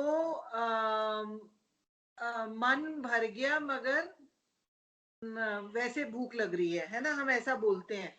तो ये कितनी अच्छी आपने बात बताई कि अगर मन अंकुश ना लगाए तो हम तो खाते ही चले जाएंगे। तो इस पर्सपेक्टिव से कभी सोचा नहीं था, ये वाइडनिंग है मेरे हिसाब से हर चीज का। मैंने उल्टी बात कही, मैंने इससे जस्ट दी ऑपोजिट कहा। क्या? मैंने ये कहा कि आपके बीइंग के अंदर चेक्स एंड बैलेंसेस है। आप कहते हो मन भर गया, मतलब मन नहीं भरा, पेट भर गया, तो अंकुश तो आपके शरीर ने लगाया है, मन थोड़ी भरा है अभी तक। आपके शरीर ने ये कह दिया भैया अब उल्टी आ जाएगी, तो अंकुश शरीर ने लगाया है। तो अगर वो शरीर नहीं होता, इसीलिए तकलीफ जो पाते हैं, जिसके लिए श्राद्ध वगैरह के कर्म किए जाते हैं, श्राद्ध किसके लिए करते हैं? आप कहते हैं कि उस, जैसे माँ ने इसके बारे में कहा कि लोगों की बड़ी जबरदस्त रूप से डिजायर्स होती हैं, इसीलिए आप समझते हैं कि साधु महात्माओं की कोई श्राद्ध की जरूरत ही नहीं है, उनके कोई डिजायर्स ऐसी है ही नहीं, कोई लिप्तता नहीं है। तो वो किस चीज के लिए वो सारे काम किए जाते हैं कि आपकी जो सत्ता के वो भाग जो लिप्त हैं उन चीजों में, तो दादाजी को ये पसंद था तो ब्राह्मणों को बुला के ये खिलाओ, तो कोई दूसरा कह देगा कि कितनी दकियानूसी बातें हैं, तो दादाजी के पास थोड़ी पहुंच रहा है। अरे भाई आप तो शरीर को सब कुछ मान रहे हो, पर शरीर के अंदर भी आज भौतिक विज्ञान जितनी बारीकियों के अंदर जाके उसकी शक्तियों के बारे में कि हम जो सोच रहे हैं उससे तो अनंत गुना अकल्पनीय रूप से ज्यादा काम कर सकते हो आप शरीर के साथ। तो आपकी जो वाइटल जो नेचर है वो तुरंत में विघटित नहीं होती, उसको बहुत पीड़ा होती है। वही काम मां श्री अरविंद का मेन काम जो एक अपने बहुत सारे कामों में ये था कि मृत्यु के बाद में जो आपकी यात्रा है, जो बीच का जो एक स्थान है जिससे आपको गुजरना पड़ता है, उसको प्रोटेक्ट करना। अदरवाइज तो कुछ ऐसे स्थान हैं जो माँ ने काशी का नाम लिया, या ऐसे कुछ स्थान माँ ने कहा कि उनमें स्पेशल प्रेजेंस है और व्यक्ति बिल्कुल स्मूथली, इसीलिए लोग पहले जाते थे वहां, अभी भी मान्यता है। अभी भी कुछ ऐसे वहां होटल उन्होंने बना रखे हैं जहां कुछ मरने वाले लोग हैं, उनको 2-4 दिन के लिए, वो 3 दिन या 4 दिन के लिए स्थान देते हैं। अगर तब तक वो व्यक्ति नहीं मरता तो वो घर वालों को कहते हैं भैया ले जाओ इसको, ये मरा नहीं है। अगर वो ऐसे व्यक्तियों को उनकी इच्छा ये होती है कि भी हम काशी में मरे, तो एक्चुअल में उसका ओकल्ट सिग्निफिकेंस है, माँ ने बताई है। तो इसलिए आपका शरीर अंकुश लगाता है, ये बहुत अच्छी बात है। तो आप ये कह रहे हैं वो नहीं, मैं उल्टी बात कर रहा हूं कि शरीर की एक लिमिटेशन है, वो अंकुश लगा देता है कि मन भर गया शरीर नहीं भरा। नहीं सॉरी, शरीर भर गया मन नहीं भरा, क्योंकि पेट तो आपका लिमिटेड है, वो भर गया। तो उसने अंकुश लगा दिया भैया मन तेरा कितना भी कर रहा हो अभी चुप बैठो, ये कह रहा हूं मैं। और कुछ?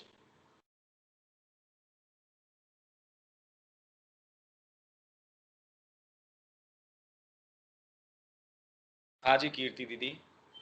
एक बात और बहुत अच्छी आपने जो क्लैरिटी धीरे धीरे लाएगी कि परिपूर्णता के लिए हमें दमन की आवश्यकता नहीं है। जो त्याग का अर्थ बताया वो भी बहुत डिफरेंट लगा, कि वो जो त्याग होता है जिसे आपने अभी भी बताया कि वो हम त्याग थोड़ी करें, वो तो हम आनंद पूर्वक स्थिति की तरफ जा रहे हैं। अगर हम तो इस चीज के बारे में अब हम सोचेंगे पढ़ेंगे तो इसका भी एक पर्सपेक्टिव हमारा वाइड होगा।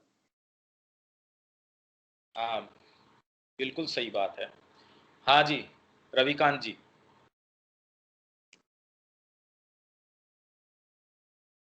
नहीं मैं कुछ नहीं बोलूंगा, बीच में मैं सुन नहीं पाया था इसलिए मैं भी कुछ नहीं बोलूंगा। ठीक ठीक है। स्नेहा।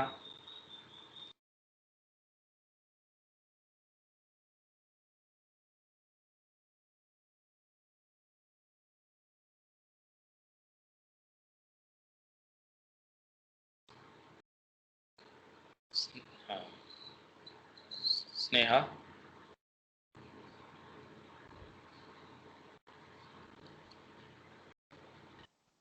हाँ भैया, नहीं भैया कोई बात नहीं है। पर विनीता वाला भैया प्रश्न जो उसने पूछा कि हम उसको अदर पार्ट्स में उसके प्रभाव को मतलब कैसे करें, ये तो पता चलता है कि कुछ ना कुछ तो मतलब बात समझ में आई है, बट वो बात कुछ ही तक रह जाती है फिर वो, और वो थोड़ी देर के लिए ही रहती है वो, और ये रिपीटेडली होता है। मतलब ऐसा नहीं है कि आज हुआ, मतलब ऐसा जैसे अब पिछली क्लास का एक अगर उदाहरण लें तो जैसे पिछली क्लास में आपने बोला कि भाई सैटरडे मेरे को होमवर्क नहीं चाहिए, मेरे को पहले चाहिए होमवर्क। पूरी सच्चाई के साथ मैंने एक संकल्प लिया कि अपने को सैटरडे नहीं करना है, चाहे कुछ भी हो। मैंने तैयार कर लिया। थर्सडे होते होते मतलब मेरी तबीयत खराब हो गई, तो मेरे को मतलब इतनी भी तबीयत मेरी खराब नहीं थी कि मैं उसको फाइनल टच दे करके पोस्ट नहीं कर सकती थी। बट कहीं ना कहीं किसी पार्ट में ये इनसिंसियरिटी थी जो ये कह रही थी कि कोई खास बात नहीं है, अपने को होमवर्क करने से मतलब हो, चाहे वो फ्राइडे हो चाहे सैटरडे हो। तो वो एक पार्ट में जो एक रेजोल्यूशन उस दिन आपकी बात सुन करके जो एक अंदर से आया कि नहीं, अपन ये गलत कर रहे हैं और अपने को इसको ठीक करना है। बट वो 2-3 दिन तक तो उस इन्फ्लुएंस में था, लेकिन थोड़ा सा भी फिर कहीं से कुछ होते ही फिर वो खत्म हो जाता है, दूसरी चीज फिर हावी हो जाती है। तो जो विनीता का प्रश्न था, पर भैया उसका जवाब नहीं मिला मेरे को। हाँ, इसके अंदर आप जो कह रहे हो 2-3 चीजें हैं उसके अंदर। एक तो आज आपने जो ग्राउंड कवर किया है, आप सोच रहे हो कि आप अभी मेहनत कर रहे हो तो उसका रिजल्ट आपको तुरंत किस तरीके से आएगा, पर आप ये समझिए कि अगर आपका इंटेलिजेंस जो है वो एनलाइटेंड हो गई, वो चीज़ों को देख पा रही है, ये एकदम से नहीं हो सकता। आज आप इन्हीं टॉपिक्स को दोबारा आप जाएंगे, कैसे पता चलेगा? आप वापस पुराने जितनी भी चीज़ें हैं, आज जब उनको वापस आप विजिट करते हैं, अगर पहले से आपको बेटर नज़र आती हैं वो, तो डेफिनेटली इसका मतलब आपने नया ग्राउंड कवर किया है, तब से आपने यात्रा तय करी है। एक चीज़, इसलिए आपने जितना भी ग्राउंड तय किया है वो कभी भी रिट्रोग्रेशन नहीं होता। इसीलिए गीता सबसे पहले उसको अश्योर करती है अर्जुन को कि तेरे को जो भी तू ये सोचता है कि तेरा कोई भी एफर्ट है वो इन वेन होगा, वो वैसा नहीं होगा। तो गीता कहती है नेहा विक्रम नाशोस्ति प्रत्यवायो न विद्यते, मतलब रिट्रोग्रेशन नहीं होएगा। स्वल्पम अपि अस्य धर्मस्य त्रायते महतो भयात, जो महान भय है आपका, तो आप थोड़ा सा भी इसका पालन करेंगे। किसका पालन? आप सिंसियरली इस चीज की जो भी कोशिश करते हैं, आप में थोड़ा भी प्रकाश आता है, आप उसके रिजल्ट से कंपेयर करने की कोशिश कर रहे हैं, जो कि टू प्री मैच्योर है। अभी बहुत ज्यादा प्री मैच्योरली हम कोशिश कर रहे हैं। पर ये हमको समझना चाहिए कि जो मैं पहले बोल रहा था और आज जो बोल रहा हूं, क्या वो समझने में या उतने में उन विचारों की ग्राह्यता क्या बेटर हुई है? स्नेहा, उसमें कोई फर्क पड़ा है क्या इतने दिन में? इसमें क्या अंतर आया है? हाँ भैया, मतलब चीजें बहुत समझ में आ रही है, और बहुत सारी चीजें जैसे ना आप जो भी बताते हो या हम मतलब जो मैं बार बार सुनती हूँ, तो कहीं ना कहीं जब मैं कुछ काम करती हूँ तो मैं कुछ चीजों को बहुत बारीकी से रिलेट कर पाती हूँ उस चीज से, तो मेरे को उसमें कई बार बहुत हेल्प मिलती है। हाँ, तो ये तो लिंकेज तो आपके बीइंग का ही हुआ।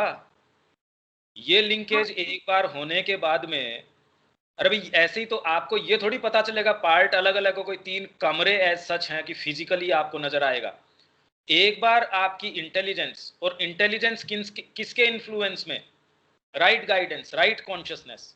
अदरवाइज तो बहुत इतने इतने समझदार या इतने किसको कहें पारंगत लोग हैं जिनमें बड़ी बड़ी कैपेबिलिटीज हैं, बड़ी बड़ी फैकल्टीज हैं, पर पर्सपेक्टिव नहीं है, मुद्दा सही नहीं है।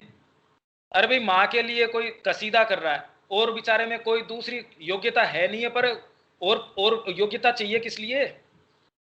उसकी बजाय कोई प्रकांड कोई जो है पंडित है, पर वो पंडित तो रावण भी था। पर हम माँ के दायरे में हैं, किस दायरे में है वो तो सारी चीज हमको देखनी पड़ेगी। इसलिए जैसे ही आपकी ये जो इंटेलिजेंस इससे कल्टीवेट होती है, भाई सारी चर्चा परिचर्चा, अपन सारी कोशिश यही तो है, फिर चर्चा के माध्यम से सबसे पहले तो हमारी जो क्लैरिटी है वो आनी चाहिए। होमवर्क करने से तुरंत दमन किस चीज का? आपकी जो फिजिकल जो आदतें हैं, आपको माइंड को फोकस करना इतना मतलब गंभीर लगता है, इतना ज्यादा टॉर्चरस लगता है व्यक्ति की वाइटलिटी को, वो कितने भी बहाने दे सकता है, और उस बहानों के कारण वो जो भी बेचारे को लगता होगा, पर अब क्या किया जाए? कितना मुश्किल है। इसीलिए उसको ब्रेक करने के लिए जो होमवर्क का नियम है, अभी भी कुछ कर नहीं पा रहे हैं हम, पूरा हम देखिए ब्रेक नहीं कर पा रहे, इसीलिए वो चीजें फ्लो नहीं कर रही।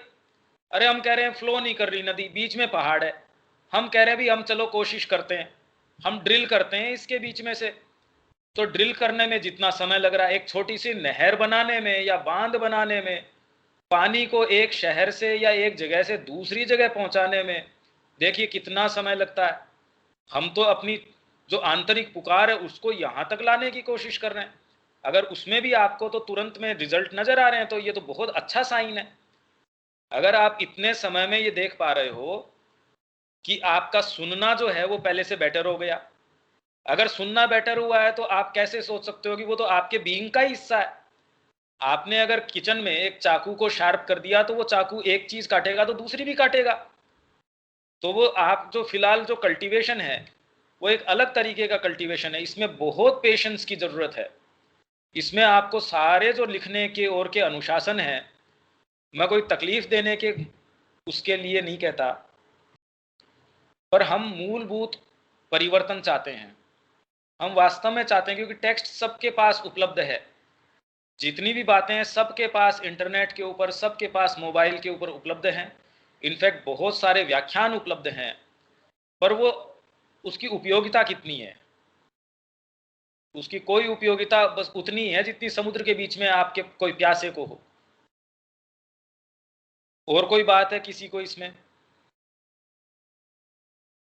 भैया एक प्रश्न पूछना है अगर समय हो तो। फिर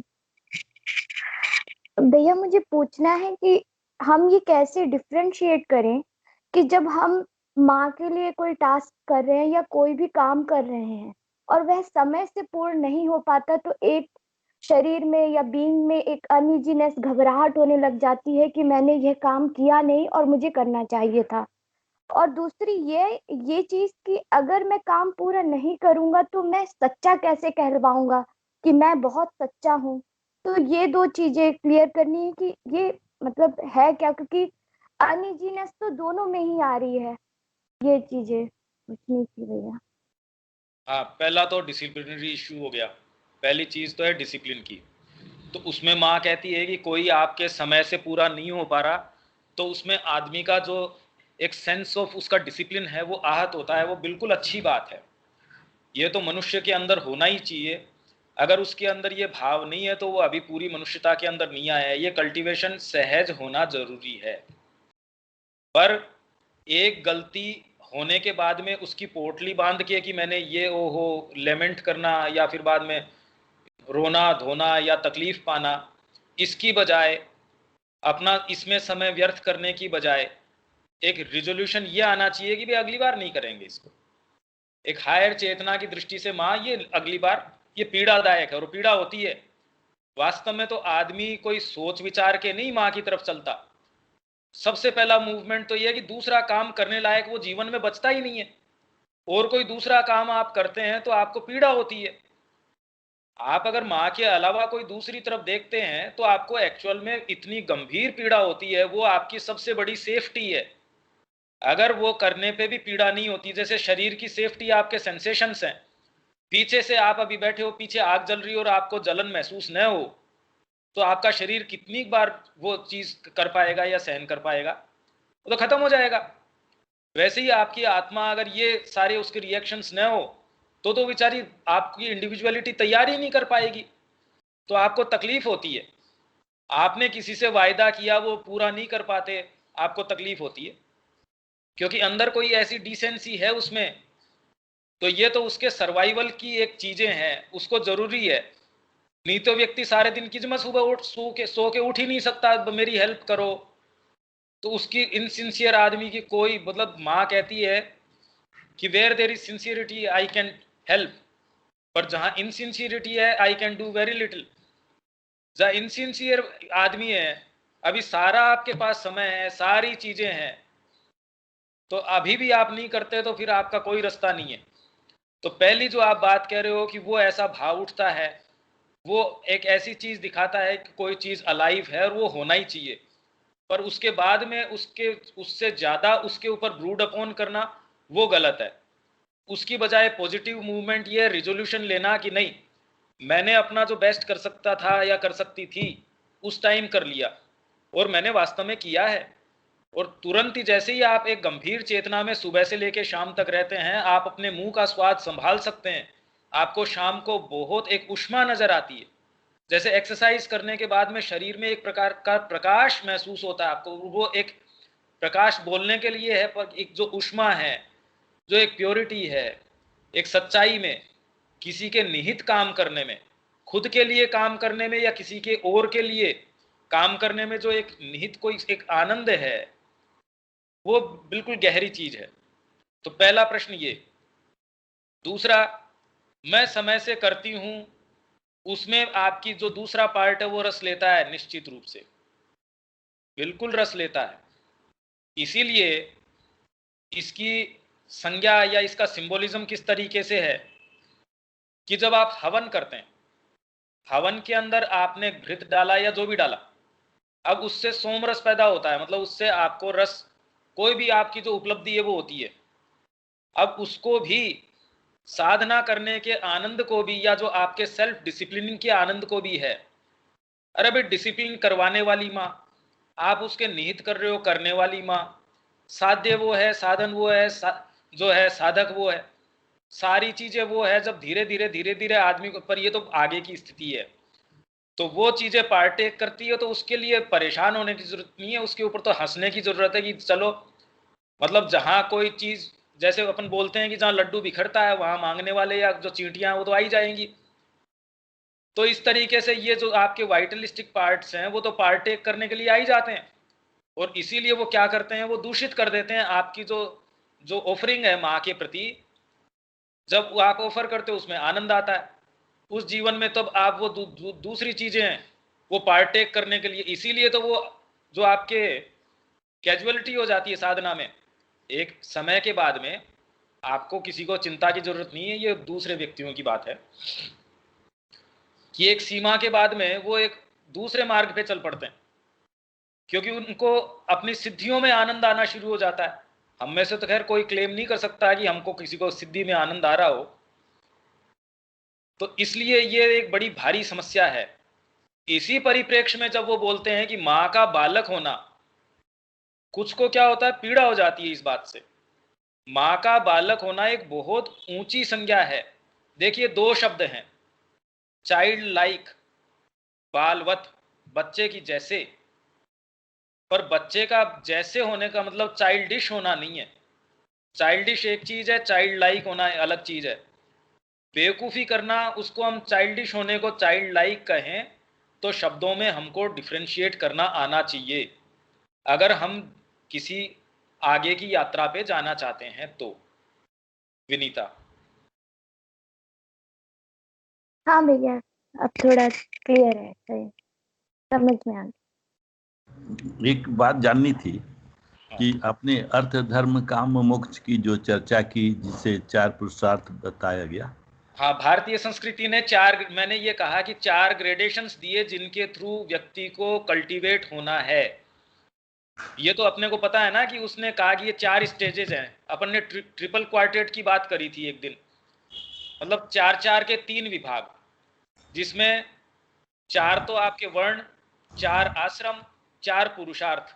तो इस तरीके से 4 गुणा 4 16 गुणा 4 64 गुणा 3, मतलब आपके तीनों गुण हो गए आपके, तमस, रजस और सत्व।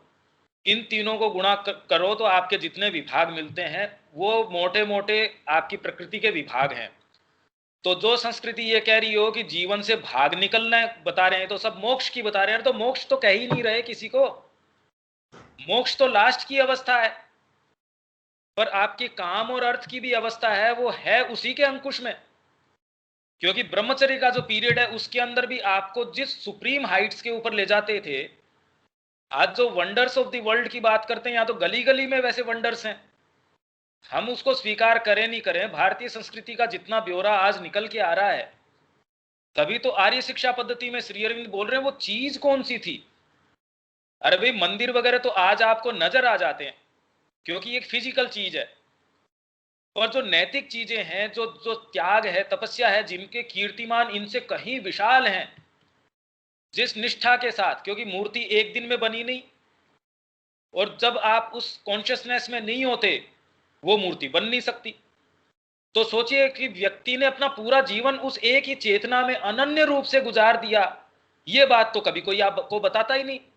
आपको मूर्ति नजर आ जाती है, पर अनन्य रूप से आप एक क्षण या 2 मिनट, 5 मिनट, 10 मिनट जीवन भर कैसे रह सकते हैं? ये तो अकल्पनीय चीज है। तो कौन सी ऐसी शक्ति थी जिसके ऊपर उन्होंने आधारित किया? अपने आत्मबल के ऊपर। कि आपको चरित्र जो है भरत के, आपको लक्ष्मण के, लक्ष्मण कहता है मैंने उनके गले में क्या आभूषण थे या कानों में क्या थे मैं नहीं जानता, मैंने चरण से ऊपर कभी देखा ही नहीं। अब ये बात तो कवि की कल्पना सी लगती है, जबकि ये मूल्य थे हमारे। ये चीजें आज हमको पता ही नहीं चलती। ये आधारित किस चीज पे थी? कौन सी शक्ति थी? आप इस बात के ऊपर वास्तव में सारे के सारे आप विचार करें कि था क्या। जब हम, क्योंकि संस्कृति को जनरली हम व्रत से, त्योहार से, आजकल ये ट्रेंड पकड़ लिया, फिर हम उसकी जो है साइंटिफिक, कि ये बड़ा साइंटिफिक है। एक्चुअल में ये बता के हम ये बता रहे हैं कि हम वास्तव में कितने छोटे हैं हमारी बुद्धि में, हमको कोई सेंस है ही नहीं हम क्या बात कर रहे हैं। क्या हम इन टर्म्स के ऊपर मां श्री अरविंद को ला सकते हैं? कहां उनकी उड़ान, कहां हम ये बात पे लाएं? वैसी भारतीय संस्कृति में जो ये पुरुषार्थ थे, तो मैं ये कह रहा था कि आप अगर जीवन से पलायन करवाना चाहे, मैं आपको कहूं कि ये घर आपको छोड़ देना है और आप उसकी रिपेयरिंग करवा रहे हो, उसकी फर्निशिंग करवा रहे हो, उसको पूरा करवा रहे हो, तो कोई कह दे आप इससे दूर निकलना चाह रहे हैं या आप इसमें बसना चाह रहे हैं। तो वैसे ही साधना को अगर हम पलायन की बात कहें, तो आध्यात्मिकता वास्तव में, ट्रेडिशनल स्पिरिचुअलिटी ऐसी नहीं थी। वो तो आपको चारों पुरुषार्थों से गुजारती थी, आपको चारों वर्णों से, चारों आश्रमों से, पुरुषार्थों से, इनसे सबसे लेके चलती थी। तो जब इतनी मेथोडिकली आपको लेके चला जा रहा है पद्धति से, तो वो तो कल्टीवेशन का निशानी हो सकती है, आपको वहां से दूर भगाने के उपदेश की थोड़ी निशानी हो सकती है। ये कह रहा हूं मैं, मारोदिया जी। सुंदर समझ में बात आ गई। हाँ जी जी। तो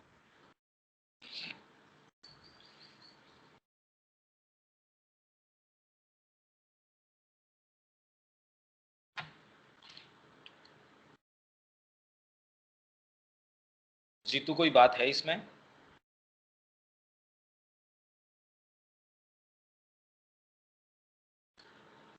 ठीक है, इसको आज यहीं हम रोक सकते हैं। बाकी आप इस सारी चर्चा से देख सकते हैं कि ये कितनी बिल्कुल गंभीर अलग ही है। ये जो शब्द आप जो पढ़ रहे हैं या जो अर्थ लगा रहे हैं वो वैसे हैं ही नहीं, बस मैं तो इतना कह सकता हूँ। और उनको उदय ही तब होंगे जब हम वास्तव में उस मार्ग के ऊपर होंगे। अदरवाइज तो हम अगर इन शब्दों से उनको समझेंगे, कभी नहीं समझ सकते। हम अच्छा अर्थ लगा लेंगे, उसका समझ नहीं सकेंगे। तो इसी से हम इसको विराम दे सकते हैं।